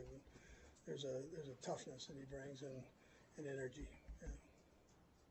In terms of Rasheed and all that he brings, I guess, what does he do to unlock maybe every other part of the offense? Yeah, I mean, listen, the guy's he's unique because of his size and ability after the catch to play physical, and so you've got some speed guys and smaller guys, and then he and Juju are kind of similar body types and game types, so the way they play their game. But he gives you flexibility, yeah. And the guys feed off of that. They love the kid, so it's a win-win either way. That's to add him into the mix. Last one, sir. Coach, Matt's name is coming up. Matt Nagy's name is coming up. As a possible head coach in Canada. I'm just curious, how do you handle that in season? Is that something where people are calling you and you're taking those calls? And I know you always promote your guys, but does it come up in the middle of the week? Yeah, they haven't. No, nobody's called, but I'm his biggest fan. So, and Spags likewise. So listen, if they have that opportunity, more power to them. But I haven't been talking. I don't talk to many people during the season. I don't read anything. So it's all. I hope he gets that opportunity for sure. Tremendous coach and person. Thanks, Coach. Yeah. All right, there's Andy Reid. And the beginning there, like we expected, said that he's not going to comment on Josh Simmons' situation, but he added that Brett Veach is handling that. And that's what I'll say. Yeah, this is now, I think, a bigger conversation for Josh Simmons with no timeline to return and nobody weighing in on what it is. And Brett Veach is now handling that. Yeah, this is now a situation with Josh Simmons and the Chiefs. Because he's an important part of the offensive line. Jalen Moore has been good in the filling in, but Josh Simmons is a big part of it. And I don't know. it's odd, and ominous isn't the right word, but it's certainly odd, suspicious to a degree. I would say it's a bit ominous. Yeah, that there's. I'll say odd. I mean, end of the Odd day, and- if it's a personal thing, it is. But now Brett Veach is handling it. that So- could just mean because Andy's handling who's in house. We've heard him say Veach handles this all the time. All the time we hear About that, and not finding players, like but we've going even out heard and about things that sometimes you're like, trades and- Andy, we know that at least you have an input on this. Right, but it's like trades and free agents and guys that are out there, and Timeline Veach is the only odd part because when it comes to a personal thing, it's he wouldn't personal. even say anything. Yeah, so timeline's the only part that makes it odd to me. End of the day, you got Jalen Moore, right? A really good player as well, which is fine, but I don't think it's ignoring worthy of what's going on with Josh Simmons. I don't know what the personal matter is. I hope everything's okay. I do. But it's suspicious that nobody will even weigh in on what it is. What is that personal matter? We knew when Chris Jones was all of a sudden wasn't going to be there, it was going to be game time. What happened? He's attending his aunt's funeral. He's going to try to be back. But at first it was like, hold on, Chris Jones may not. He's now put on the injury report as questionable to play. He's not at the stadium. What's going on? Sure. And then eventually it was like, it didn't take long, but it was, oh, he's at his aunt's funeral. Okay, pretty simple. Explanatory. That's a family thing. Maybe not a family emergency, but it certainly is a family thing that Chris Jones attended, which made that Sunday a little more busy for him against the Ravens. Josh Simmons was gone Sunday to the point that Patrick Mahomes says, well, at walkthrough, we knew something was up when he wasn't there. So the family emergency takes place. He goes back home. And it's now Wednesday, and nobody said anything. There's been no reporting on it. We don't know what's going on. There is no timeline for the return, and Andy Reid now says Brett Veach is handling that. I think that's suspicious. I think it's ominous. I think it's odd. I think it's concerning. I'll go with concerning. That's what it is. That's the word I'm looking. That's the word I'll use. I think it's concerning moving forward that there isn't even a timeline for a family emergency. That the emergency is now 3 days later for whatever took place, and it's not, quote, reportable. It could be a plethora of things. It could be a lot of things, and so I don't want to speculate on what it is. I'm not speculating. I'm just saying it's concerning. I know you're not. You're not. I'm just saying I don't want to speculate. But so for me, it's one of those situations where I guess you let it play. For me, I'm not as worried about the Veach is handling that because when you hear the GMs handling that, of course, some people are going to all of a sudden go, okay, what's that mean? Yeah, what's there to handle? What's there to handle? Emergency. I if guess it's just a family emergency that he'll be back in a couple of days. What's there to handle for a GM? That's my point. I thought of that more as in my opinion, as a throwaway line from Andy to not want to talk more about it as I have no information. Veach handles that. We've heard that from when he talks about injuries, all that. Burkholder handles that. You're like, I mean, you know if he's going to be there or not, but you haven't had a chance to talk to him yet. Yeah. Really? You haven't? Sure. So I guess that's where I'm at. When it says Veach is handling that, I take that as more of and maybe, again, I could be wrong. This is my opinion. I think of that more as a throwaway line to get him out of answering more questions about it. The Veach is handling that is, to me, it's concerning because if it's a family emergency, somebody's sick, somebody's battling something, somebody passed away unexpectedly. Those are all, tragic things that he would have to deal with in his family. But that wouldn't be that hard to say. He's dealing with something. It's family emergency. We've already said that. We're not going to comment. Is there a timeline for his return? Not right now, but we're confident he'll be back. I'm not going to comment on it. Veach is handling that. That's, how many times if a player has to leave for some sort of an emergency, do you then go 3 days later, no, the GM is handling all that stuff with the player that's dealing with the family emergency? I don't know. It's odd. And I would say it's the whole situation is sort of odd, but it's also concerning with the Brett Veach is handling that. It could be him just deferring, like, I'm not going to answer more. That was my thought. But from a football perspective, at least you have Jalen Moore. 100%. At least you have Jalen Moore, your guy who you thought was going to be your starting left tackle to start the year before the draft transpired. You have a guy in Jalen Moore who looked really good against a really solid offensive line or defensive line in the Detroit Lions. You have a guy who thrives in run block. And I think you have a guy that from all accounts, he didn't find out until right before the game, Yeah. or at least walk through that he was going to be the starter after having a kid. Yeah. Right? Yeah, right.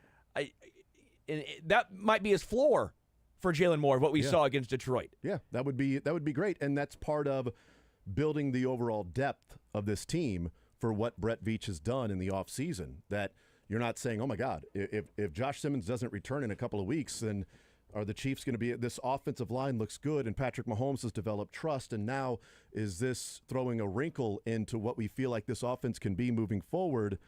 Jalen Moore helps, certainly. It makes it less of like an issue specifically with the team. Here's Patrick Mahomes. We've gotten better and better.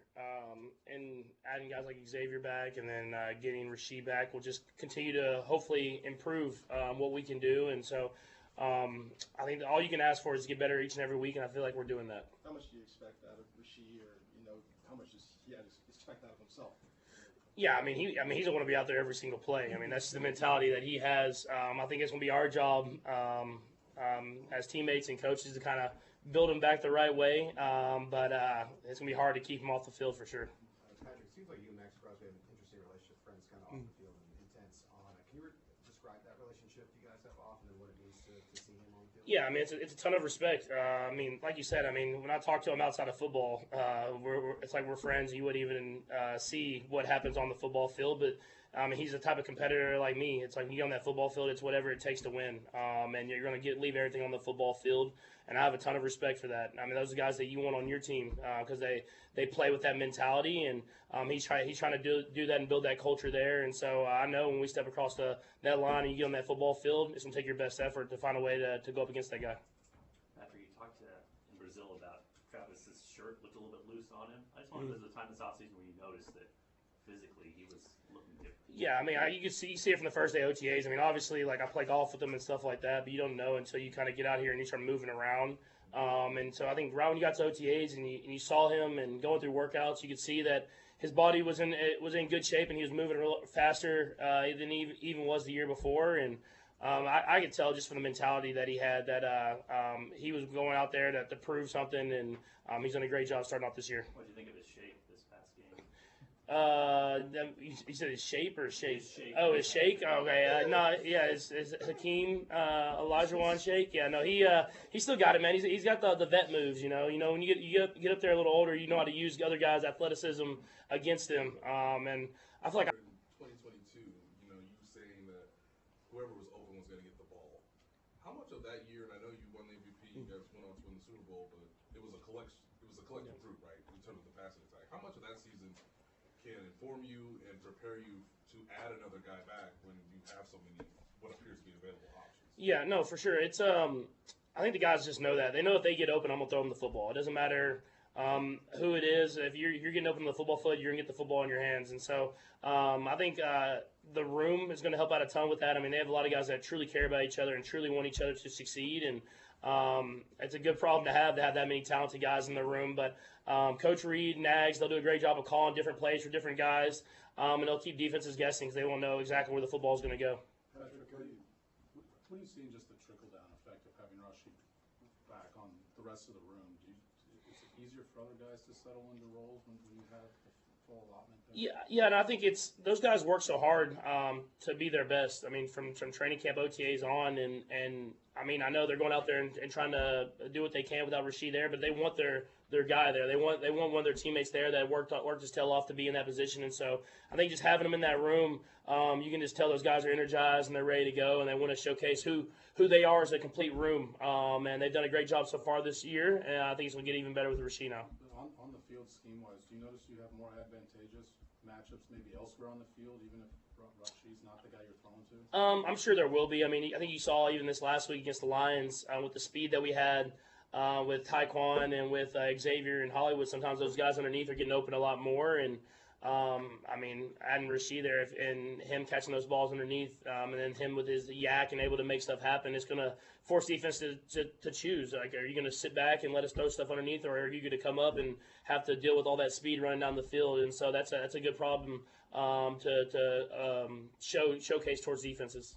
Patrick, you guys have dug out of a couple holes, 0-2 2, 2-3, get back to 500. Is there, any fear that, you kind of have a letdown, like, okay, we're where we thought we would be, and you need to motivate everybody? It was the first thing Coach Reed said. It was about showing consistency. That's something that's super important in this league. You can have highs and lows and stuff like that. This is a long NFL season. It's about who can be the most consistent week in and week out. And so that's something that we have to be better at. We've showcased that we can play against anybody, but we've also showcased that we can make mistakes and lose against anybody. And so for us, it's about going out there and playing our best football every single week, getting better at practice today. And continue that throughout the week, so to go up against a Raiders team that's hungry, and that it's always going to be a tight, contested football game. You mentioned a couple times in here about needing to trust your line more, and you seem to have that trust even with Jalen stepping in. Did you consciously come out of the huddle going, okay, I'm good, or is it just something that you get in the flow of the game and it happens? No, I think it's just I know the work that Jalen's put in.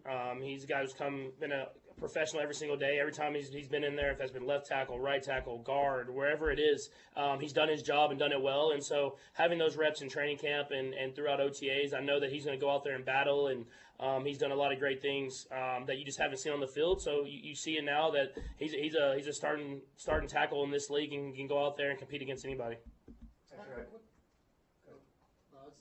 What's the difference in prepping for a noon game? You guys played so many either prep, prime time, or late afternoon games. For you personally? I think it's something that we could be better at, honestly. We haven't got that noon game this year, and I think last year we kind of came out flat in some of those games. And so we have to have the mentality of getting your work done at night and making sure you get a good night's rest, preparing yourself maybe a little bit more during the week so you don't have to get that last-minute study, kind of like cramming for an exam. You want to prepare yourself throughout the week. And so that when you wake up in the morning, you're fresh, you're ready to go, you get to the stadium, and you get out there and start the right way and don't start flat and have to dig yourself out of a hole. Bye. Patrick, I know this can change week to week, but between the way the line's playing and the way your receiver options are coming together, do you feel sort of as much kind of comfort and trust as you felt for a couple of years at this point? Excuse me.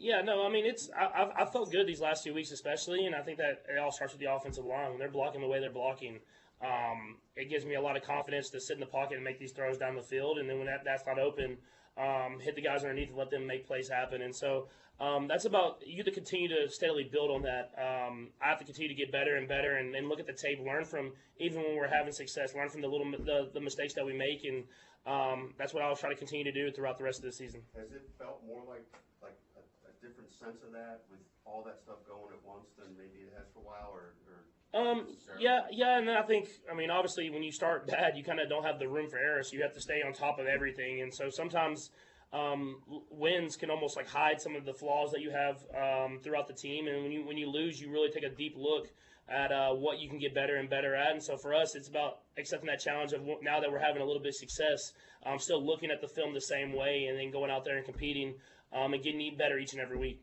Nate? Patrick, I understand Sunday before kickoff was a bit unusual with Josh, but since then, have you been able to communicate with him, and is there any message you have for him at this point, given just the unusual nature of this?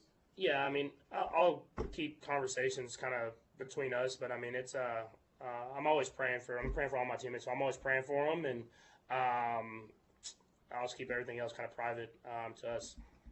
Todd? Non-Chiefs question. The tortillas out of Tech, I know you're not Red Raider. Bit of a kerfuffle at the end of the KU game. The coaches were kind of talking about that. There's a rule in place now. What are your thoughts about trying to figure out what they're supposed to do? Yeah, I'll stay in line with Coach McGuire. I love the tortillas and throwing the tortillas, and doing that at the first kickoff is awesome, but whenever it hurts the team, you don't want to do that. But I love the passionate fan base that the Red Raiders have, and I love how the Red Raiders are playing football right now. And so just keep it to not getting penalties on game day that could hurt the team, and then go out there and continue to win football games. Neil? Can you talk about playing an AFC West team, and while the Raiders have moved a lot, it's still the Raiders? Oh, 100%. You feel that when you step in the building during Raider Week. It's I always said it doesn't matter if you're doing good, they're doing good, both doing bad. This game, it means more to everybody. Everybody that's playing in the game, both sides of the football, and so you have to have that mentality. It's a true rivalry game. You don't have a lot of those in the NFL, and I'm blessed to be a part of it because it really does bring out the best in both teams. Thanks, Patrick.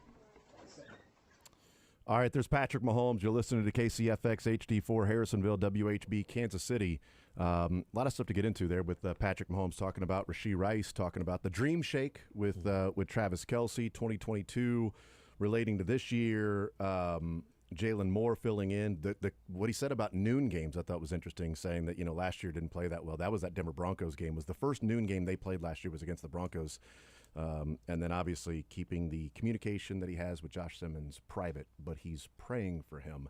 Here is Drew Tranquil. This week against a division opponent. When you're going through that first drive, it took so long like that. Have you put that one away and kind of bounce back throughout the rest of the game? Because that couldn't have been fun to be out there for nearly 10 minutes on that. Well, they certainly believe they had a good script. They obviously did. They took it 16 plays down the field, took the ball after winning the toss, and had a really good first drive there. Fortunately, we were able to get off the field there and kind of force a field goal. But yeah, we wanted to definitely not spend 16 plays on the opening drive. We've seen the NFL, shift and change in terms of what offenses are trying to do. It seems like now a lot of teams are playing under center, 2 tight ends, maybe having an extra lineman. That obviously requires 3 linebackers. What can you tell from being on the team now, 3 years, having Leo, having Nick, that allows you guys to function well when a team is looking to get more linebackers on the field than usual? Well, we have athletic backers, and they've historically had that here. Leo provides us obviously a ton of flexibility. He's able to go and play on the down as a defensive end sometimes. Will put me on the other edge sometimes. Nick's obviously a great player in the middle, and so we just have a lot of different pieces within the defense that we can move and operate and do different things with. And so when teams are trying to create matchups, that's really all the NFL is. We can present some challenges because we can have guys out there versus zebra, 11 personnel, or we can have base out there versus 12, 13, XL, whatever you want. And so I think the matchup problems are there. Spags, he does such a great job of, over the years, a lot of teams have success in the first 1 or 2 drives, but he ratchets it up and makes changes. How is he able to do that? Well, I mean, there's a lot of good offensive coordinators, and teams spend a lot of time on what we call their first 15, and so they're obviously studying our tape, seeing what are the holes, what are the big plays we've given up on defense, and they attack the concepts we do early in that first drive, and then as we see what they're trying to do to us schematically, we're able to make those adjustments on the sideline at halftime and perform strong down the stretch. But ultimately, we want to come out the gates, executing at a high level. Drew, you mentioned specifically that the Lions took the ball. I mean, the standard procedure now is to defer to try to get what you guys got, a last score and a first score with the half.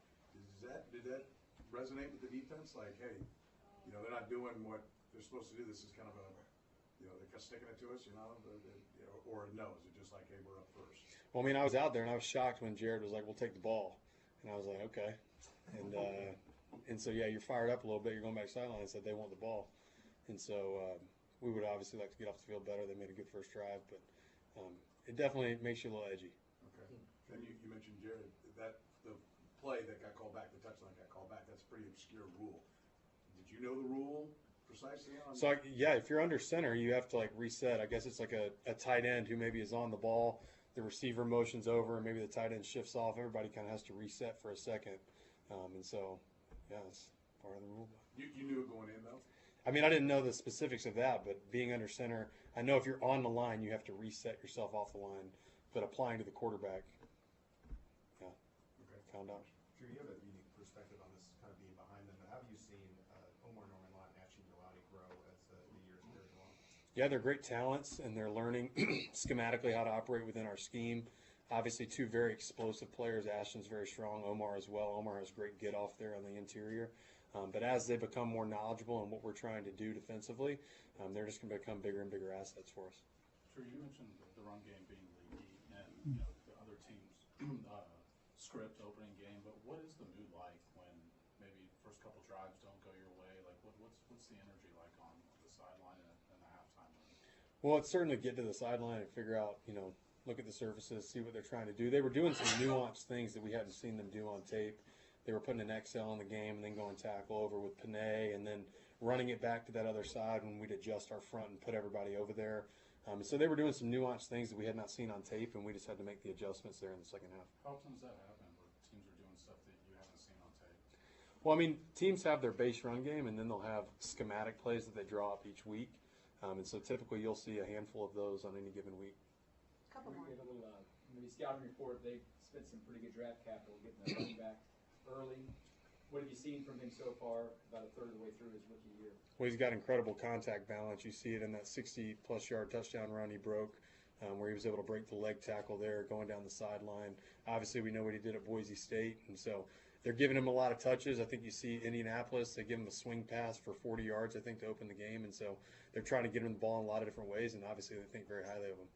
Drew, I think the last time this team gave up a 100-yard rusher was Christmas Day 2023 to the Raiders. Do you guys have like any special satisfaction that you've been able to shut down these big name running backs and not allow 100 yards? Well, we certainly take a lot of pride in stopping the run. I think people perceive us as defense that's been built to stop the pass because we've played from ahead historically. But we certainly take great pride, and that starts with Joe Cullen in our Wednesday run meetings. And so he fires us up, and then we try to carry that energy throughout the week. But it's certainly something we try to take a lot of pride in. And I remember that game. Zamir White had a great game, and we'll have to be better this week. Last two. Sorry. Okay. Just a completely off-the-wall question. Are you a fan of the rope on the hat? I love the rope. Chris Jones debuted this hat in training camp, and I went to our hat guy, and I'm like, I don't know if this is just an exclusive Chris Jones hat or if I can get a piece of that. And I was like, please, can I get some of that action? Because I like the hats. Yeah, Drew, for you, when you play a team that physical and that tough like the Lions, how do you kind of make that the floor of your defensive performance going forward versus the season? Well, I mean, we want to be playing our best football at the end of the season, not in the middle of the season or in any one given week.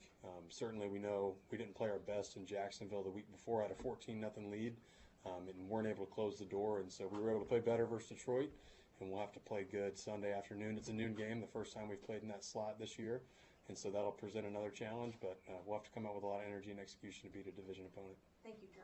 Yeah. See you guys. I mean, obviously they know that it's a noon game of what time they got to show up to the stadium. But it is Mahomes and Drew Tranquill specifically saying it's a noon game. So I think that is something that's probably being emphasized by the coaching staff that, hey, guys, let's wake up and play ball. You know what I mean?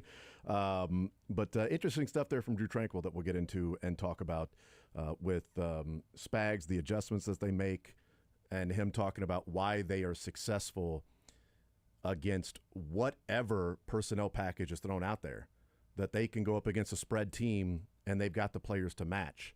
They can go up against a team that's going to run 12 and 3 tight end sets, or add another tackle on the field and move Penei Sewell to the left side of the offensive line for a second for a play or two.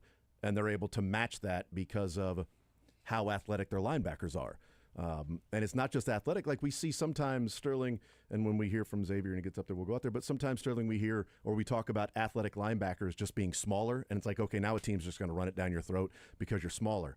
Well, they've got athletic linebackers, but those athletic linebackers are not finesse players. Like Leo Chenal and Drew Tranquill are not finesse linebackers that have speed. Leo is violent with speed. Drew Tranquill is going to come up and hit you, and he's got the athleticism. And then you got Nick Bolton in the middle that's sort of conducting all of that stuff. So, yeah, the personnel that they have on defense is really multidimensional to match whatever team wants to throw out there, spread, 11, 12, whatever it is. It's been interesting because Drew has put on maybe a little bit more weight since he came to Kansas City to kind of barbecue, alleviate some. At least that was, I think, what I heard a year or so ago. His run defense has been the highest it's been this year than any year. His tackling has been outstanding like it always is, but I think he's improved more in run defense than anywhere else. Been impressive. Yeah. Here's Xavier Worthy. Oh, yeah, Rasheed's our guy. I mean, like Coach Reed said, the room's really close. So, I mean, just having him back in the building is just good to have him around. What do you think he's going to do for the offense, getting him back in the field? It's just another threat. Like he said, everybody eats. I feel like it's just more eyes go on somebody else. I mean, I feel like everybody in this offense can make a play or go win on one-on-one. So, it's just another explosive guy on the offense. Does it feel like, I mean, I think even your first OTAs, you had a hamstring or something that kind of out there. Like, this has kind of been the vision to get you and Hollywood and Rashee out there all together, and it hasn't happened. Does it feel like there's a part of this offense that's not been seen yet? Shoot, man, we all don't know at this point, but I mean, just finally getting to play together all together. I mean, we talked about it a long time ago, and just finally getting the opportunity. I mean, we're gonna see what it turns out to be. Xavier, how's your shoulder feeling since week 1? I feel all right. I don't even realize the shoulder there. It's like it's messed up. A couple more. Anybody? What about just playing the Raiders? Just what are you seeing from them and just the rivalry week? Yeah, I just started watching film on them now. I mean, they're a good unit. They're trying to string wins together. Obviously, what we were trying to do, we just got started. We got a hot hand going. So, I mean, they're a good unit. We just need to go in there and play our game and don't underestimate the opponent. So you at 0-2 and 2-3. You know, you guys are below 500 now. You get back. I mean, is there a letdown or anything? You worried about that or? No, there was never no worry. I mean, we just needed to go in there and play our brand of football. We never really played a bad game. We just always just kind of had like little, like Pat said, we were bad in crucial moments. So just fixing that and we'll be all right. What's the difference in your prep for a noon game as a player? Well, I played in the Big 12, so you know what I'm saying. That's where we shine the brightest. Xavier, that everybody's got a motto. Can you explain to people the origin of that and kind of what that means to you guys? Well, Rasheed kind of came up with that, so I kind of don't know the origin of that. But I mean, it's nobody's selfish. I mean, it's a selfless team. Everybody's willing to do the dirty work. Everybody's willing to do the best and what's best for the team. Last one, anybody? Thank you. There you go. There's Xavier Worthy with the line that stood out to me, which was, I think it was Soren that asked the question about all three of the wide receivers being on the field at the same time. You guys haven't had this opportunity. One play, and he said, shoot, you all don't even know. Can't wait. Can't wait. Bart Scott. That's right. Can't wait. Can't wait. We'll see. I can't wait. I know that. We'll take a timeout. I can wait to talk about what we're going to talk about with what we heard from Patrick Mahomes, Andy Reid, Drew Tranquil, Xavier Worthy. Get back into a little bit of the conversation around Josh Simmons. We'll talk about some of that as well. We will hang out with Mick Schaefer at 1 o'clock. More Zone coming up next.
talking about the Lions, that they were doing different nuanced things in the first drive that were unscouted that they hadn't done, and then they adjusted to it.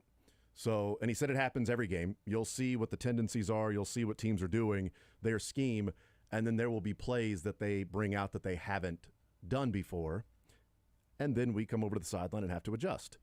Ravens' first drive, right down the field touchdown, team adjusted. Lions' first drive, right down the field, field goal. Then they went down the field on the second drive, too, scored a touchdown. So it isn't just first drive and then nothing. It was the first 2 drives that resulted in 10 points, almost 14. And then the rest of the game, they gave up 7 in that. So there were adjustments that were made from what the Lions were doing early on. And this team is really good in adjusting throughout the game, it seems like, with Spagnuolo. Asked about 100-yard rushers, and he says we take pride in stopping that. It was, Zamir White on Christmas Day against the Raiders, the last 100-yard rusher. Who would have think that? Against the Chiefs. Zamir White. When they've faced off a number, I mean, obviously all the different running backs that they've gone up against, including, Gibbs and Montgomery and Derrick Henry. They faced James Cook and Saquon. Saquon, obviously. Yeah, good call. And he just said, we take pride in stopping the run. Their run fits are pretty good, the Chiefs. And this isn't to throw shade at a team that is their peer, but it's from watching Monday night. You watch the Chiefs' run defense and their run fits, and then you watch the Buffalo Bills and their run fits and some angles that their second and third level defenders take in stopping the run, and it leaves a lot to be desired on how they play that versus the Chiefs' run defense, run fits, second and third level. Everybody's up helping, making plays, and that's why they are that's why they are good at stopping the run in general. And they're a good tackling team too. I think that's the point I wanted to bring up, was how good this Chiefs team is at tackling. It doesn't matter who you are, you will be required to tackle. I think some teams, they go, all right, if you're a good coverage cornerback, we'll live with lesser tackling. Okay, you're good as a free safety. You can drop back, but you might not be the best tackler. We'll live with that. All right, you're a coverage linebacker. We'll live with maybe a lesser tackling. No, this Chiefs team, you have to tackle. Everybody does, and they do a great job. Everybody got to tackle. EGT. EGT. Yep. Everybody got to tackle. And to the point a little earlier about Drew Tranquill, just looked it up. Out of 137 linebackers, he ranks 11th in run defense this year. Pretty good. Pretty good. Want to take a guess on how many missed tackles he has in run play tackling? I'm going to go very extreme here and say 0. 0. Yeah. He has 0. Yeah, I thought maybe that's where you were going with that. It was either 0 or 1 is what I was going to go with, but I wanted to and just kind of, again, to the point I'm trying to make here of how good this Chiefs team is. Nick Bolton doesn't get the love I think he deserves, according to PFF, according to some of his run defense. But it just, again, goes to the point of 0 missed tackles by Drew Tranquill in run defense. This team, if you get 4 yards, you're not getting 7. You're getting 4. You're not going forward. You're not breaking a tackle. You're done that Bijan Robinson run. Oh, yeah. You ain't getting 81 against this Chiefs defense. Yeah, you got to make that tackle there. This Chiefs team does. Yeah, I agree with that. Before we break, Andy Reid, again, not going to comment on it, the Josh Simmons situation. Sunday was interesting in that, he's gone. The news comes out that he's not going to be there, and Jalen Moore is going to start. Nobody really had any comments on it after the game. Monday, Andy Reid didn't comment on it. None of the players were commenting on it except for saying that Jalen Moore stepped up, played well, which he did. But Andy Reid saying Veach is handling that. And then Patrick Mahomes was asked, have you had communication with Josh Simmons? And he said, I'll keep the conversations between us, but I'm praying for him. I'm praying for all my teammates, but I'm praying for him. I'll keep those conversations quiet, is what Patrick Mahomes had to say. And so you've got Patrick Mahomes saying he's praying for him. We don't know if it is a family emergency. What Andy Reid has said is that is a personal matter. That may be family. It may be something else. I don't know. But it's a personal matter. And Patrick Mahomes said that he is praying for Josh Simmons. We'll find out eventually. I don't know when that is. But I do think it has risen to the level of concerning moving forward because the depth starts to be tested if you're down a man. When they've got the depth there with Jalen Moore stepping in, but now he's having to step in. And I don't know, maybe he doesn't have to play on Sunday. Maybe Josh Simmons returns tomorrow or Friday. And Andy Reid's just saying, Veach is handling all that. I don't need to answer anything else, okay? Anything that it's concerning with Josh Simmons, Veach is handling it, okay? And maybe Veach is handling it if we have to bring in a lineman for this week or bring somebody up from the practice squad on the timeline of the return, whatever that might be. I don't know. But Patrick Mahomes, I'm praying for him, and Andy Reid saying Veach is handling that, to me, raises the level to concerning rather than, obviously we hope everything's okay with Josh Simmons. Like that's the part that we had on Sunday and on Monday and yesterday. It's like, we hope everything is good with Josh Simmons and we'll see if there's an update on Wednesday. There was no update on Monday. It was the day after. Day after the game, Andy Reid's talking about the game specifically, not going to comment on Josh Simmons. Tuesday, no press conference. They're off. Nobody there. Wednesday, okay, what's the latest? And I do think it's rising to the level of concerns because Veach is handling it and there's prayers for Josh Simmons. They are fortunate that Brett Veach handled the offseason the way that they did at the offensive line in making sure they had multiple options at that spot. That Jalen Moore was signed and Josh Simmons was drafted. Because right now it doesn't sound like he's going to be back on Sunday. And I don't know if he's going to be back next Monday either. There's no timeline on this. We'll find out when he gets back. But it is, to me, it does rise to concerning, Sterling. Yeah, to me, I find it odd. My thoughts. I think that line of Veach is handling this is more of a, again, this is my personal opinion, more of a throwaway line, more of a, Veach handles that or Burkholder handles that. Like, Andy just says that when he wants to get out of talking about something. I think it's almost used as a deflection, and once he says that, you're like, okay, he's not going to talk more. He's not going to expand more on this.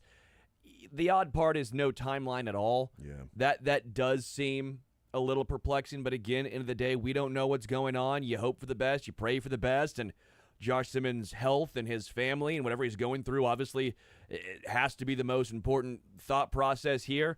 And again, luckily, you have Jalen Moore, which makes this a lesser ordeal for the on-field product. When you look at what Jalen Moore did, him filling in a game where he didn't really know when he was going to play. Yeah. He had no idea when he was going to step up and when he was going to get tasked to be the starter. He just had his third kid, I believe, was what it was. So congratulations. Not in one day, but his third kid. It's not Cromartie or Tyreek. He had to have been exhausted. And of any game to be like, okay, at least I'm a backup, that would be the game you wished you were a backup. Yeah. And that was the game he was called into duty. And so if that's the floor for Jalen Moore, now you would imagine a full week of practice with the ones and the understanding of I'm the guy now, at least for this game, you would imagine. You feel like that had to be his floor. And that was, again, against really good pass rushers in Aiden Hutchinson and Muhammad. We'll find out where Max Crosby lines up. I would imagine more on the Juwan Taylor. Yeah, Crosby is a left side pass so rusher. that's going to be more against Juwan Taylor. Yeah, it's going to be Juwan. So, yeah, this last game was the floor, in my opinion, for Jalen Moore. And again, by the way, you looked at the run game looking really solid. It's been looking better as the weeks have gone on, but we know that's Jalen Moore's strength. So I don't think there's this really a drop-off maybe at all. I think Josh Simmons has been really good, so it's not trying to take a knock on the production. But I'm not worried, I guess I should say, about Jalen Moore starting any games for Kansas City. There's a reason why they thought he was going to be their starting left tackle, and he's paid like a middle of the NFL starting left tackle. I would agree with that there's a reason that they went and paid him. I would also say there's a reason why Josh Simmons beat him out to be the starter at left tackle, because they do feel like they can get more. Josh Simmons is more athletic than what Jalen Moore is going to give you. Can I pose the question that it's always better for the rookie? Poser question. Because you're going to want to have the rookie because you have the rookie contract. You want to find out if he's your guy or not. He's the guy with team control. I know Jalen Moore has one more year in his contract, and again, we all think probably right tackle heading into next season. But if it's close, if it's 50-50, if it's even 55-45, and maybe Jalen Moore was the 55, you're probably going to go with the rookie. Maybe I'm on an island here and thinking this, but I don't know your thoughts. I think if it's close, you're going to give Josh Simmons the nod early on, just how he saw Kingsley Sumatia get the nod early on last year, even if he might not have been ready. But doesn't it feel like it wasn't relatively close? Because like early on, Agreed. Josh Simmons got the nod, but they weren't even integrating Jalen Moore. Like he was switching him with right tackle. Like that became the story pretty quickly, right? That, wait a minute, Jalen Moore is right tackle here? And I know Jawan Taylor was battling the injury, right? And he was, coming back slowly. But then Jawan Taylor was back at practice, and it was still Jalen Moore is rotating with the second team at right tackle, not left tackle. The second team right tackle is Jalen Moore. You would think he'd be the second team left tackle. So it kind of felt like right away, Simmons is our guy. This is the guy we thought it would be.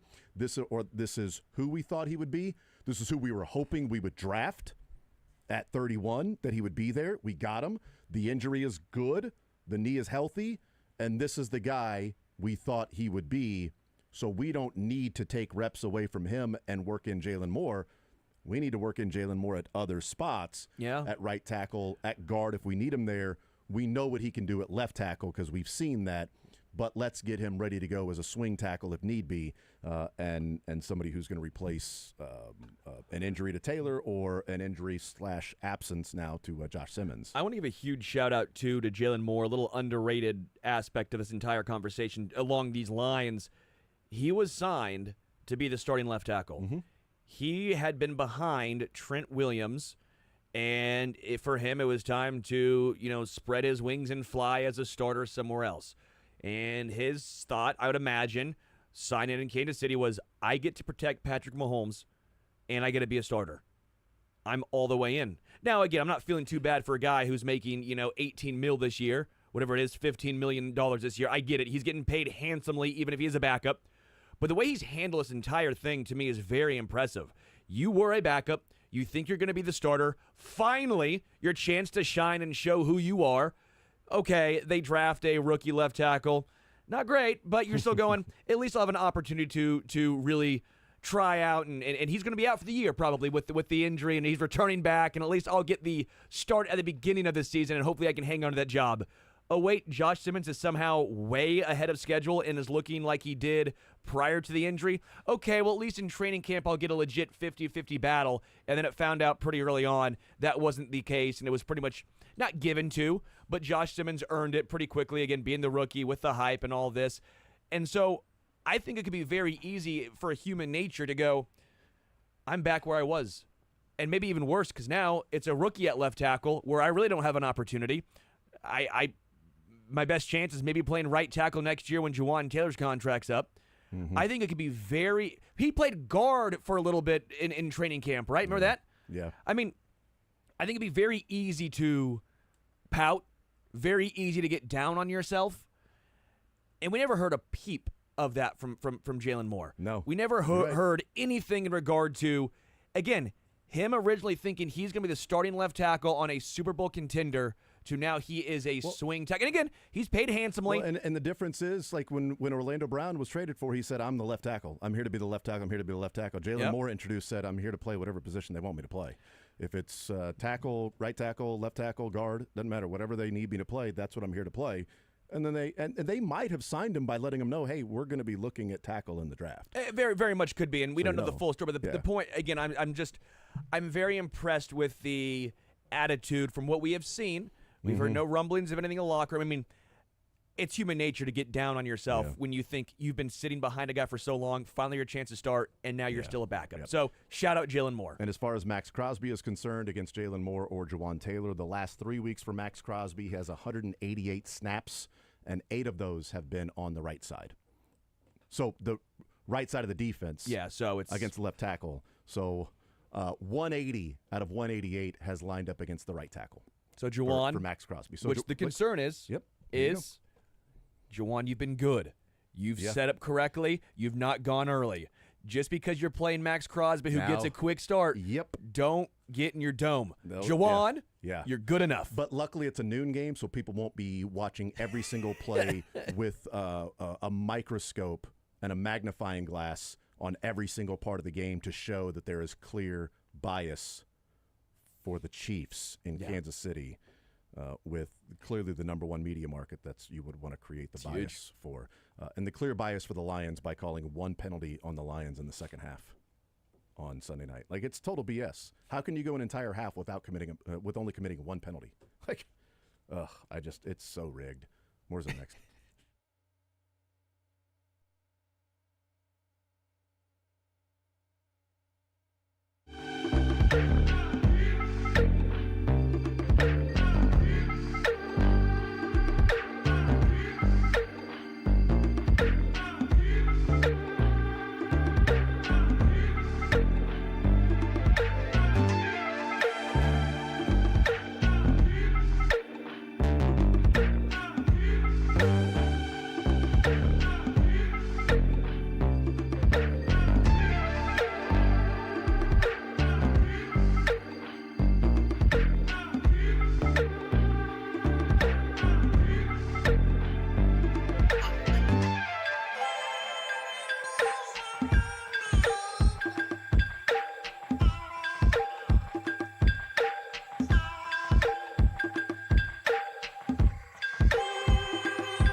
got my theme, man. I have a theme. You got your theme? I have a theme. By the way, I don't know what your theme is. Michael, I love his theme no matter what. I'm so pumped to hear Michael's movies. Your theme is having very similar themes to me at that one point, that one time we had the same. Yeah. And then Mick and I had the same theme one time.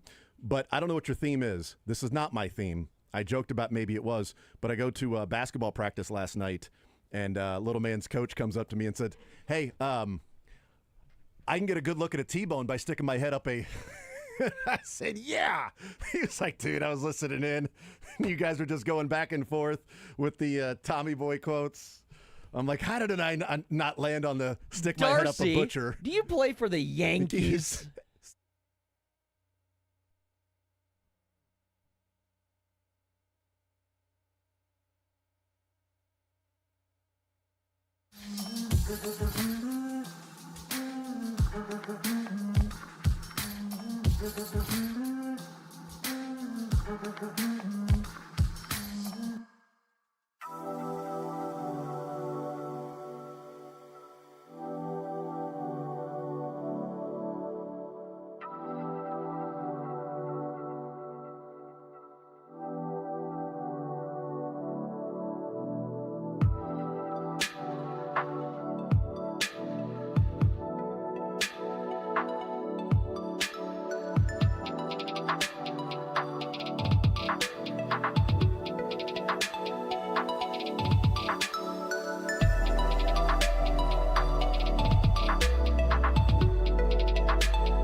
We continue right here on Sports Radio 810 WHB. Jason Anderson with you, Sterling Holmes, Michael Darcy. We hang out with Mick Schaefer, KSHB 41 Sports Director. He is presented by Advent Health Sports Park at Blue Hawk. Experience world-class sports facilities, including an ice rink, turf field, state-of-the-art courts, arcade games, laser tag, bowling, sports simulators, a bar and grill. Advent Health Sports Park at Blue Hawk, where sports and entertainment collide, and where Little Man will be having his 10th birthday in November fun. at Advent Health Sports Park. Is at Blue Hawk. Sterling going to be the clown? Did you hire him? Yes, we did. He's going to, well, Kendall's going to juggle for us. Mm-hmm. He's going to come up there and do some juggling. Sterling's going to do, some clown thingy. You're going to do some stand-up. I'll be like the old-time clown. Kid where I'm appropriate. I PG was going to say stand-up. I could distract the moms. I'll if help they you. wanted stuff to do. Yeah. I'll help you. Okay. Yeah. That'd be perfectly fine. Can you Hey, also kids. distract the kids while I go and watch sports? That'd be great. We're just a little toasted. Hey, kids, watch this. Yeah.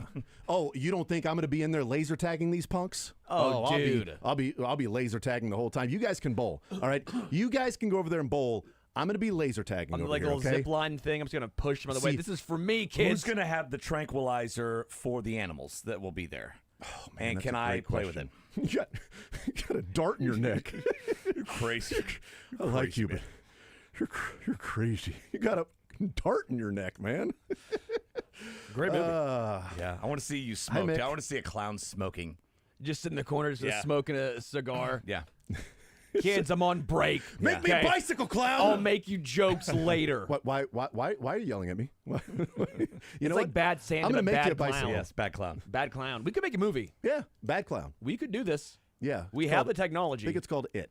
You could probably type it in, and by the time the segment's over, AI has made a movie called Bad Clown. Scene 1.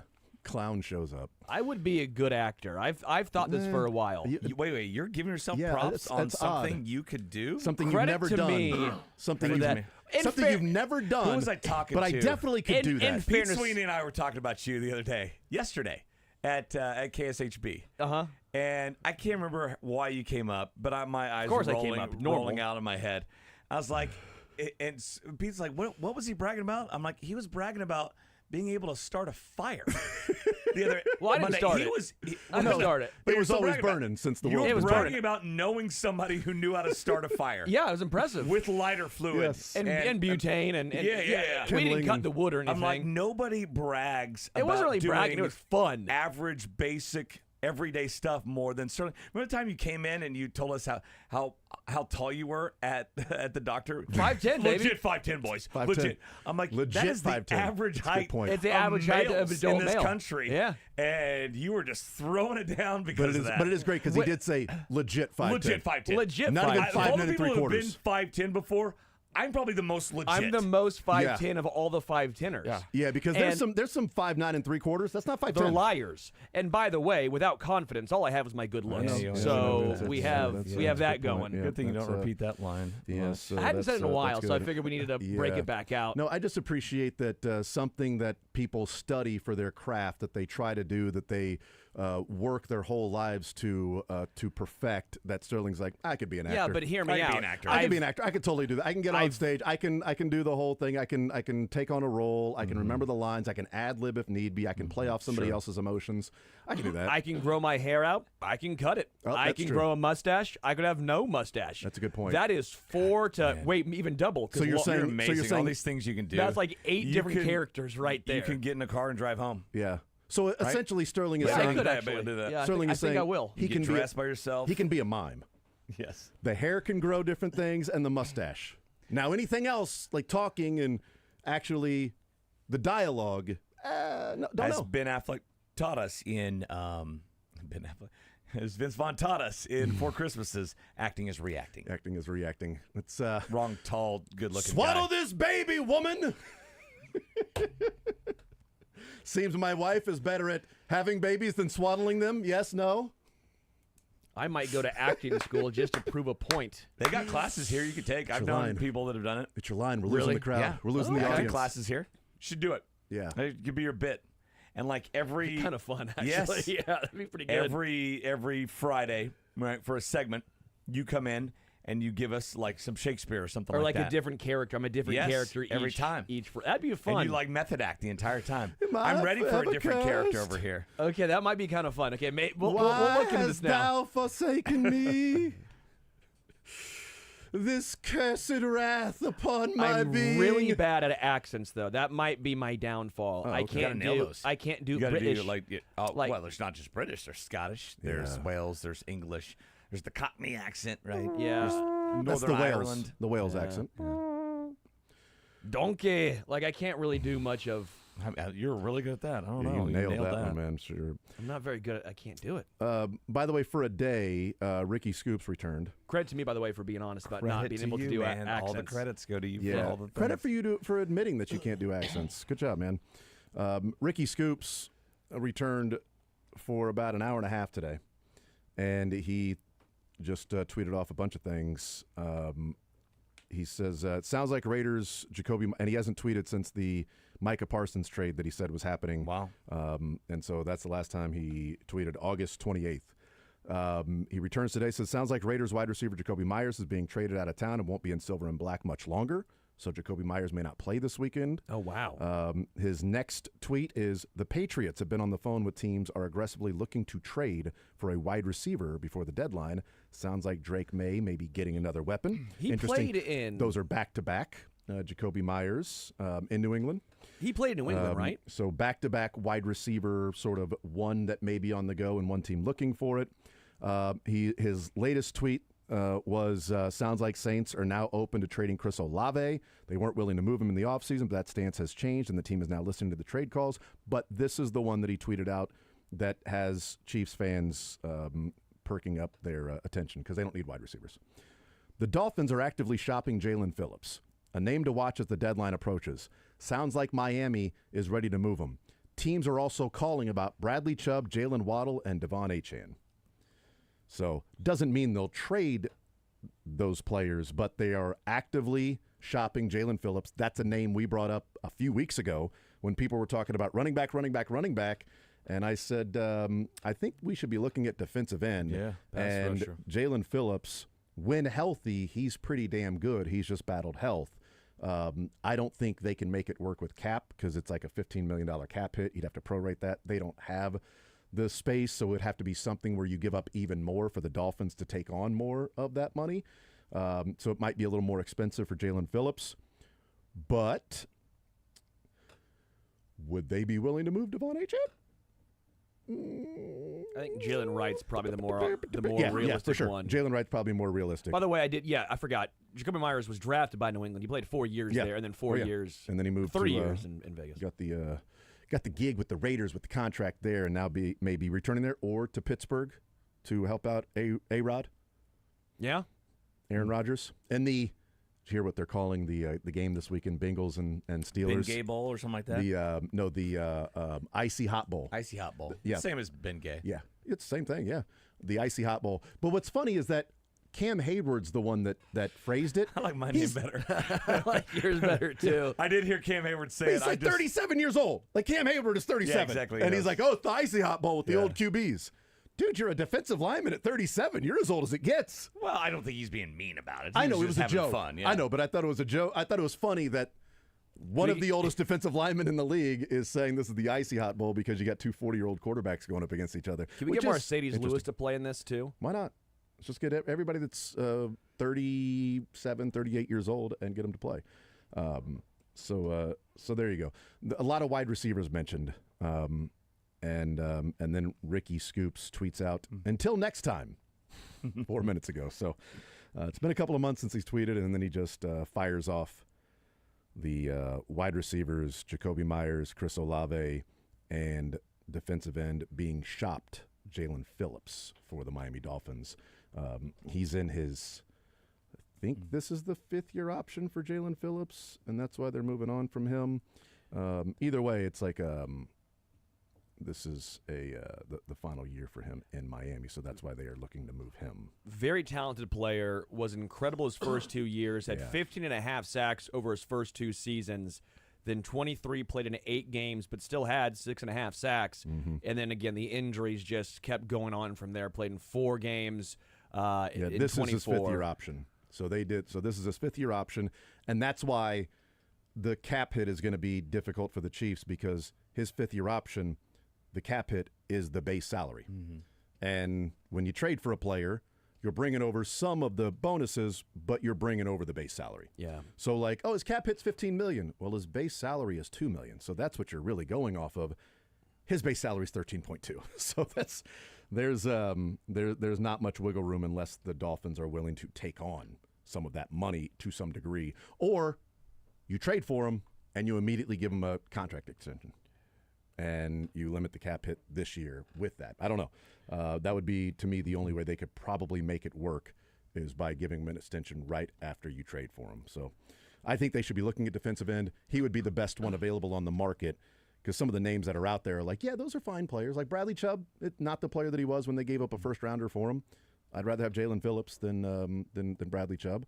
Although I would rather have Jalen Phillips actually made the tackle on Justin Herbert when he destroyed the right tackle and got to Justin Herbert, and then Herbert stepped away from him and found Ladd McConkey for that long gain. That was Jalen Phillips that won immediately and then slipped off of tackling Justin Herbert.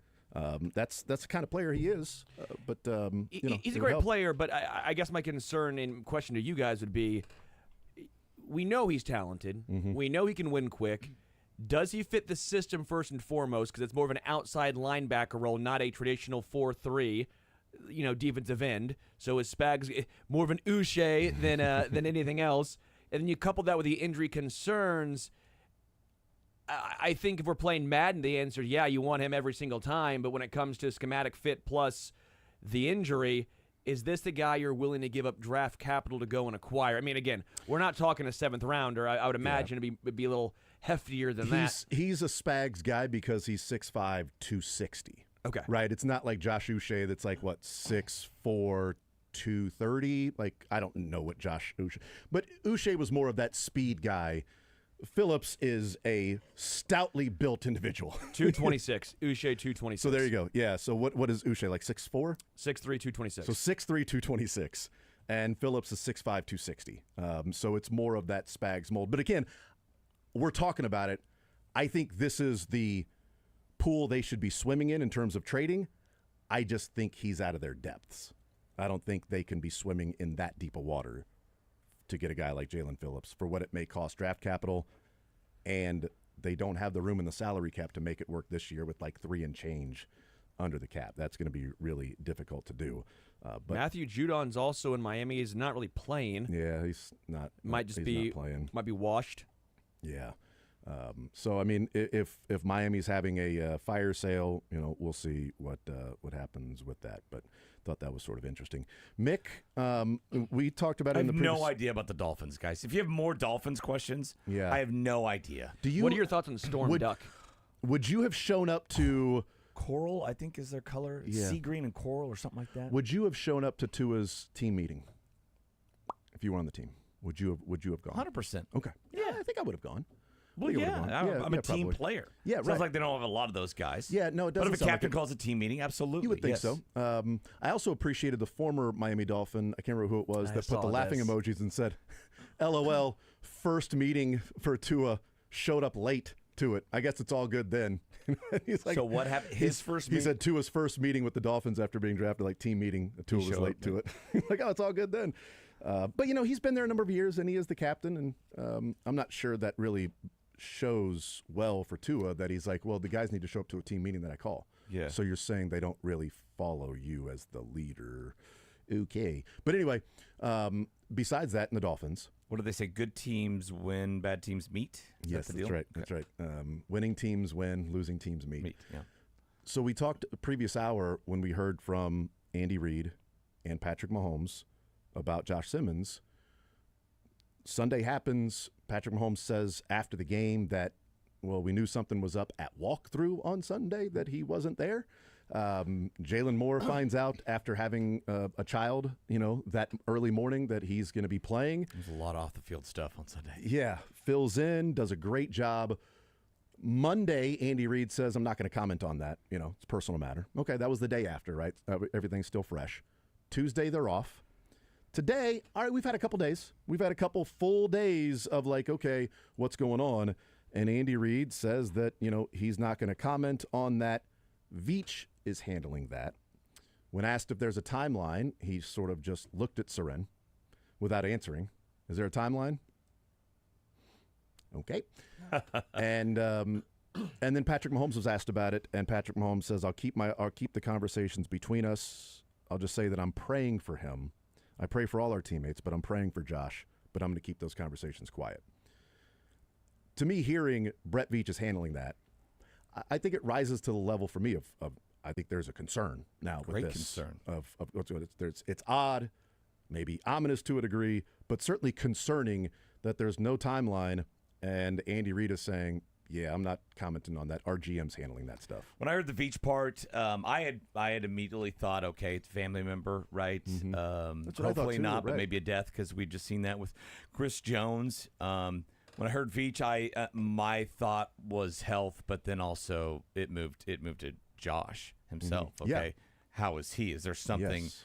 going on with him? And it's all just speculation. And Yeah. so, usually it's not this hush hush when it is like, say, a family member passing away. Yeah. A lot of times the player themselves will honor that person and want to talk about them and doesn't mind that sort of word getting out. It's not so this yeah, hush- and I wonder if it's, hope it's not legal. Yeah. Right. Well, I was going And- to say it's usually not this hush hush if it is legal, because that's public record, and that would have been the reporting on that would have been done, 48, 72 hours later for Josh Simmons. So I don't, and if it is something like that, then I would guess there probably would have been anything out there, and then a chief legal to him, statement, but maybe with family and Could stuff be, like that. yeah. Just could be something along those lines. But I mean, certainly. they're praying for him and all that, and so it's personal, and It's if concerning. they want to make it personal. We don't need to pry. We need to find Yeah. out. That we will eventually. But yeah, it's definitely Yeah. something. It's elevated to concern. Right. That's It felt like on Sunday, Yes. like, okay, something bad happened to a family member. We see that, unfortunately, all the Yeah. time in sports. Now it feels like maybe that wasn't the case. Yeah, that's the way I presented it too. Is that it's rising to the level of concerning, and not to where, hey, go dig in and get the information. But from the Chiefs' standpoint, there's no comment on when his return is going to happen, which means that your rookie stud left tackle might be missing some time. Thankfully, you signed Jalen Moore, and so now the depth is being used. But now you're an ankle or a concussion away from really getting into that depth, where it was nice having Jalen Moore in the cupboard just if you needed him. And if we don't know when the return happens for Josh Simmons, you've now taken him out of the cupboard, and that's pretty much empty at this point. Is there anything more, Andy? Is Andy more secretive than the clock? He hates time questions. He hates them. Is there a After the game on timeline? Sunday, they asked him, like, when did you find out? Does it matter, Vahe? Does it matter, Vahe? Yeah. And then today's their timeline, just staring at Seren. Yeah. That's my timeline. Yeah. I can remember Todd asking him whenever remember the gear didn't make it to, was it New England? That's right, New England. It Right? is- yeah. What time did it arrive? Does it matter? Does it matter? Next It question. brings him back to when He he, hates was the in, clock. when he was in Philly and he had bad time management. That's It right? brings That's him it. back That's to it. his Philly we days. finally figured out. Oh, I see what you're That's the time Yeah. management. I He's see like, what you're I see you're doing. You're Yes. bringing this back to Yeah. this. I see this, Vahe. I know where you're going with it, and I don't like it. I don't like it at all. This ain't a time management issue, Vahe.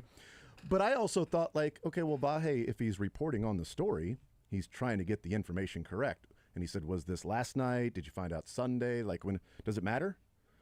Well, I guess no, but On if the I'm other going to be end- writing about it in the newspaper, I'd like to There's be nothing factually newspaper correct. guys like more than just the minutia of I know. everything. Was it last night? Was the last night? Okay, was it after dinner or maybe like when you were going to bed? Okay, it was after dinner. Had What you did put you- had you put the forks down You yet? say, Or what did were you have okay? for Yeah, dinner, though? Exactly. He had just finished a medium well burger Yeah, yeah. with pepper jack cheese. Yes, but you know what? If you've got that information, okay, the Chiefs found out on Sunday night. The Chiefs found out Sunday morning. I mean, also it sort of adds to the level of being able to fill in if you find out that afternoon. Like Jalen Moore, when did you find out you were going to start? 4 o'clock. Wow, that is even more impressive. Jalen Moore, when did you find out you were going to start? Saturday night, actually, when she was going into labor. When did he say? I can't remember. From what I We understand, it was interviewed him. Sunday. Yeah, I think that's right. Sunday, he said that Sunday. day, I don't know if he said time. time. I show up to the stadium with a new child and a new job. So I mean, I get a third child and a left tackle start. This is great. Honey, we should have had kids a long time ago. I hope he named the kid Aiden because he was Aiden Hutchinson's daddy. That game.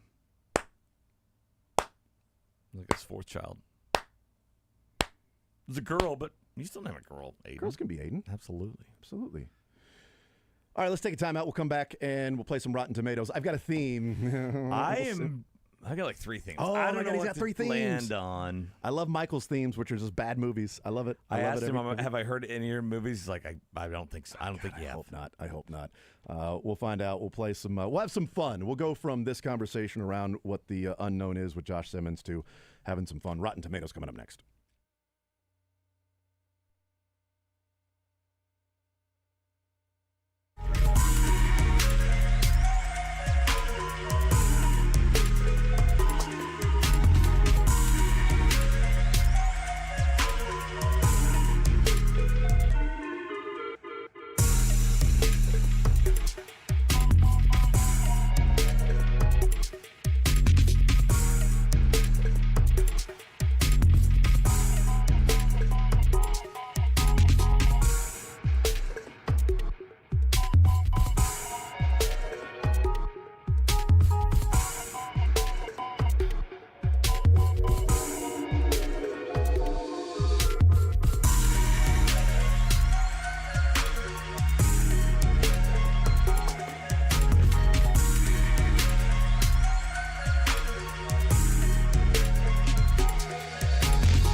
Jason's figuring out how headphones work. I think he just broke them. Very impressive. My ears popped off. My ear, it popped right off right as I was getting ready to put it on my head. Seems Just, like a pop. We call them cans in Cans. the TV Yeah, industry. Right. No, we call them cans too. I don't know what Sterling's talking about. Headphones. I had the Talking cans on cannons. my head. Had the cans on my head.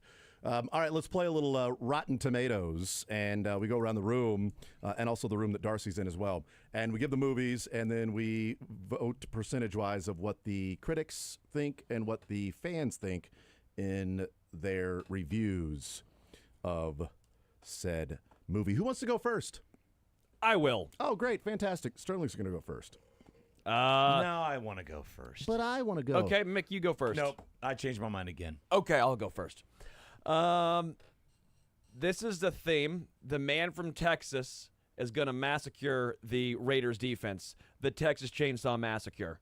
Cure? Cure. You know how to say massacre? Massacre. No, There it's you a, go. it's a cure. It's curing the masses. It's curing It's a them. massacre. You know, it's like anytime there's a something that's going on with the masses and you can find an answer to it, it's a massacre. What does he say? Entourage? Yeah. Entourage. Entourage. Entourage. It's massacre. Okay, I like it. Entourage. I know the theme. Young adults encounter a house full of demented Oh, butchers no. who chase them with chainsaws and other deadly tools. Oh, no. Who Do they will get survive and will be left of them? Yeah, I think Mahomes just butchers this Raiders who defense. That's patterned after. I know. Yeah, I know. Is Ed Gein. Yes. Yes. Yeah. 1974, the original. Yeah, okay. The original one. I stopped watching Ed Gein after the first episode. It's that was tough, man. weird. It's a tough watch. It is cringy. Tough watch. Just his voice alone. Wait, what do you mean? The Netflix Monster. series. Oh, I didn't know there was a Netflix series. Very odd. It stars Charlie Hunnam. Don't know who that is. Never heard Sons of of Anarchy. Yeah, it is Jax. interesting. You know what? I'll say I think the critics don't like it as much as the fans. I'll say 68. God, I think they hated it. 35. It's one of those. Sometimes horror films get like great ratings because of the cinematography and artistic. I'm going to say it's 63. Sterling? What did he say? Darcy? 68. You win 84%. Damn it. I should have asked what he said first. I thought he said 58. I wasn't really listening. 84%. Yeah, you the gave critics? Oh my god. Yeah, you're like this is a great movie. They're gonna love the cinematography. 60%. Right. Well, I thought he went 58, so I'm like, I'm just gonna go right above him, and I feel like I'm gonna be within 25 points here. Damn it, so That's a stupid. bad call. I know. I think I should have gone the opposite. Horror films, and a lot of people should hate it because they just don't like all the gore. So I'm gonna go 54%. I am gonna say 70. I think the fans liked it. I think it is a cult classic. I'll say 72. Oh, you can only be 73. I said I'll 70. be 76 then. Oh, okay. 82%. Wow. Yeah, they liked the original Chainsaw Darcy Massacre. with a quick 2 right out of the gates. Okay, well, And you the know what? Chiefs are doing that to the Raiders defense. You know what? I guarantee Darcy doesn't get a point here. Darcy, you're up. Your movie. So my theme is Brian Branch and the temper tantrum that he pulled after his team lost to the Chiefs at Arrowhead. So my first movie is called Problem Child. Nope, An Angry Boy. Oh my god. Having escaped a sadistic cold as a child, Owen must confront his past as his tormentors enter his new life. This time, there's no escaping for anyone. I liked my idea of Problem Child. Though. So, what year is this? It's a 2023. Okay. Is anybody we know in it? Yeah. No. Well, I don't. How does he know people you know? You know, it might be a personal friend or something. List the entire cast. Just in case he knows somebody. They're from Caldwell. What are the odds of An that? angry boy. I'm gonna go. Just the angry boy got 58%. 41. That's the mic. You know what? With 13 reviews, probably I'll go with 70%. It is 100%. Wow, my God. I don't even get a point. Sterling. Yeah. Well done, but Give you don't me get a a point. But break. well done being closest to not getting a point, though. I'm going to say that if that's 100, I'm going to give it 91. 70. Ugh, I wanted you to go like 88. There's no way.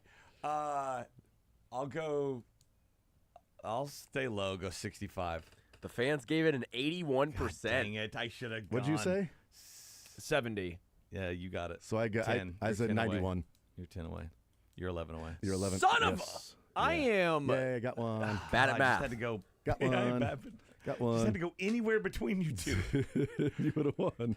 All right, Mick, you're up. Your first movie. I wonder what your theme will be. Yeah. Oh wait, was that the?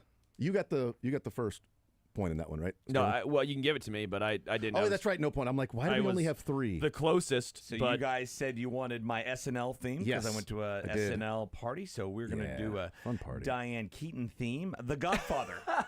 I knew you were going to do that. I knew you were going to go against whatever we That's wanted so it. funny. Yep. I'm going to say 97. I almost said It's over. 2 points. Oh my god. Nice. I was going to go like 98 or 99, 97. I like it because then you'd have to go 100%. I was and you know going it's to not say that. 100. It's maybe the worst rating ever. This is the most overrated movie in the history of Nope. cinema. Nope. That's Whoa. that's Hoosiers. No, whoa, whoa, whoa, whoa, whoa. Hoosiers so is great. Anyway, He deserves to be Boo, shot and boo killed. that man. Oh no, that's been a widely held belief that I've had By him. Yeah, by you. Yes. Hoosiers is Right. incredible. Like, what are you talking Yeah. about? This Credit- belief is held all around the world that I'm at. Yeah, Mick, credit to me for admitting that I'm in the Credit to minority you, here. yes. So, Good job. Sterling, you're up with the what do the fans think? What about the popcorn? 96%. But is it a cult classic? Could it be higher than 100%? I'll say 100%. 93. You guys are chopping that. 98. Wow. Nice, well done. Half that's point, a baby. half. Put him on the board. Yes. All right, Mick needs to get on the board here. It's 3 I for do. me, 2.5 for Darcy, and 1/2 for Sterling. My theme is, since the documentary came out on Amazon Prime of I Like Me, the documentary on John Candy. Really good, by the way. It's fantastic. I need to see that. It's so good. My theme is going to be SNL movie. No. John Candy movies. And let's go with the one that we'll start off with this one, the one where people thought, okay, this guy's for real and not just a bit actor like, Stripes and Vacation and Blues Brothers. We're going to go with Splash. We'll give you the... He was the best friend in Splash, Yeah, right? he was the brother. Oh, Tom brother, Hanks' yeah. brother. Wait, 'Cause John Candy's the guy in Trains, Planes. Oh my God, dude! And automobiles. I'm not getting into this. Go away. Go away. Am I wrong? You're wrong for asking who And John Candy And then is. you said Trains first. Yes. Planes, Trains. There you go. That is the guy, Anybody- though, right? Yeah. Okay, I know John Candy. I just want to confirm. Oh, yeah, yeah. No, You that's just- Steve you Martin. tell you You're know him thinking. really well. You know which one he is in Planes, Trains, and Yes, I know which one he is. Which one? He's the smaller fella. Come on.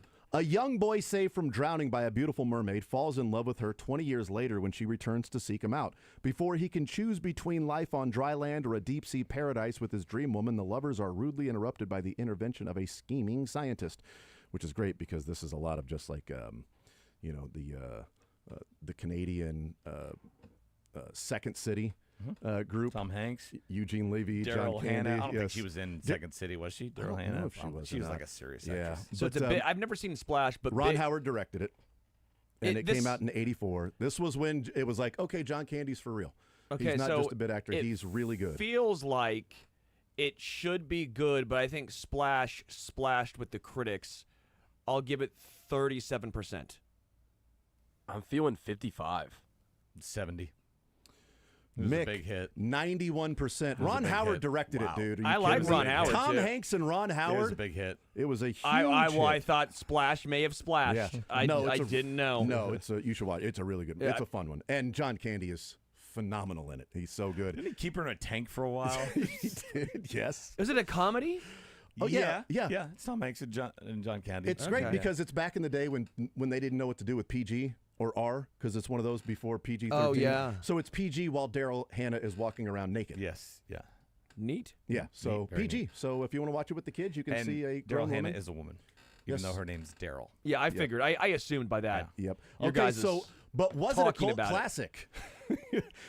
Michael, we start with you. The critics gave it 91. What did the popcorn fans think of it? 85. Splash. Good one. I'll do 88.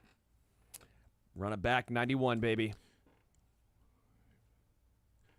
Darcy, Yeah, 68. I know. I should've Once you gone started lower. counting, I was like, I got Should've that gone one. Lower. Yep.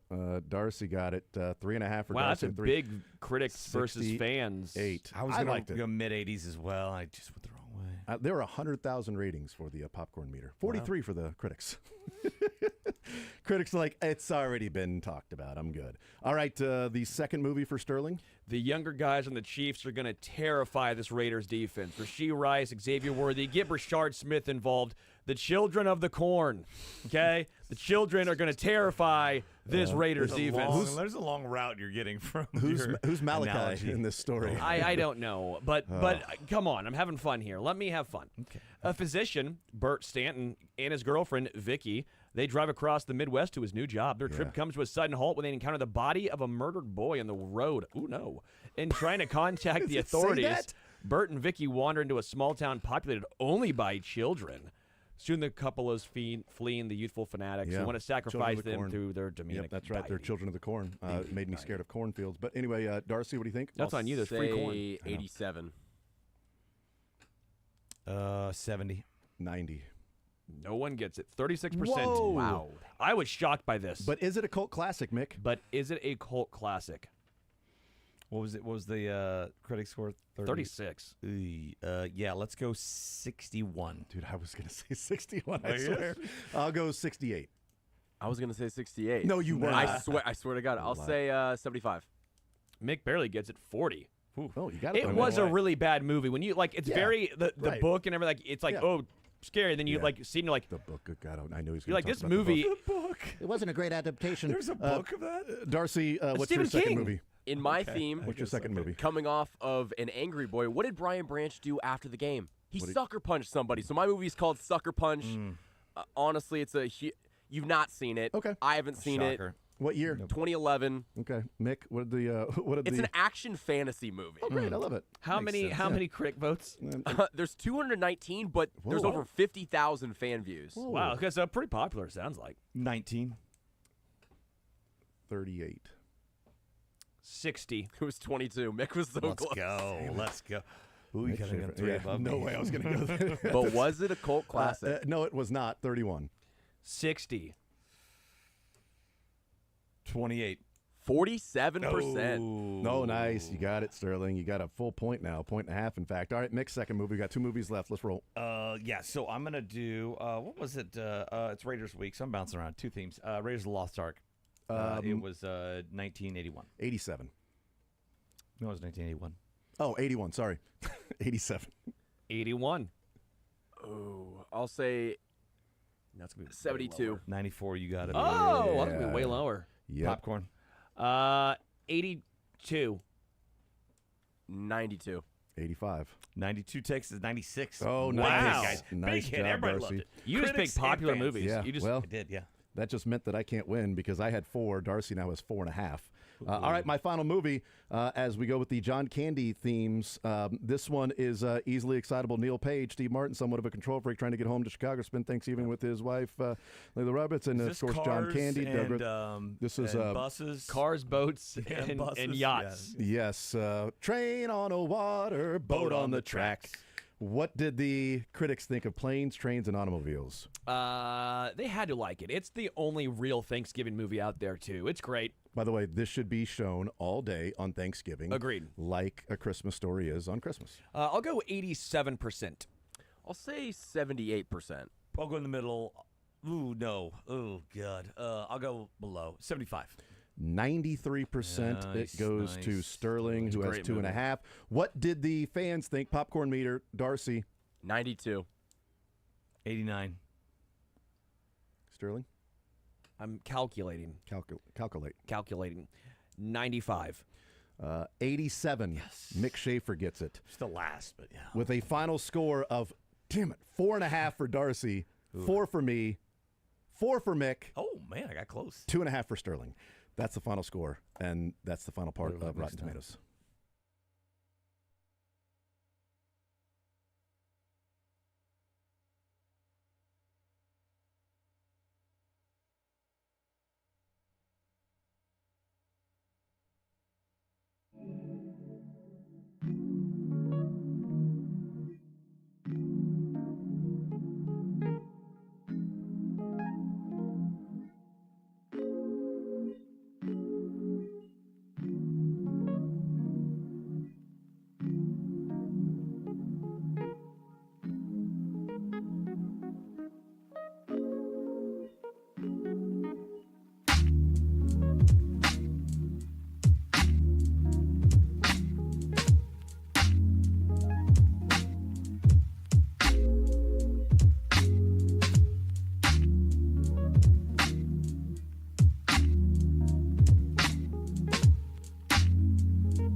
All right, we'll continue right here on Sports Radio 810 WHB. Jason Anderson with you, Sterling Holmes, Michael Darcy, Mick Schaefer hanging out with us, presented by Advent Health Sports Park at Blue Hawk.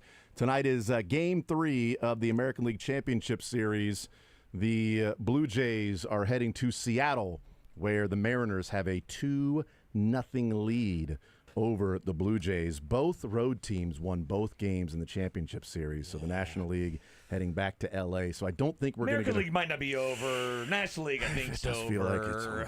Yeah, they should. I think if the Brewers want to win, they should try to get into the Dodgers bullpen a little bit more than the last couple days. More Kansas City kids. 17 out of 18 innings has been a starter, starting pitcher. God, inject that to my veins. Yeah, love it. Right into his veins. Yeah, what it is might this, kill you. 1925? Why? I don't know.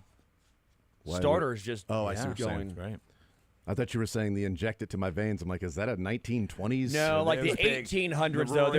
They more like they bled you more than more like you're like he looks a little lightheaded. Let's bleed him. Yeah, I remember that. Yeah. Hey Mick, Prohibition wants its slang back. Inject it to my veins. Okay, what is this? 1905? Oh, what an idiot! Get on to Skibbity Riz. That's hella 6'7". uncool. You're so Delulu. You're so Delulu. 6'7". This show is over. Oh.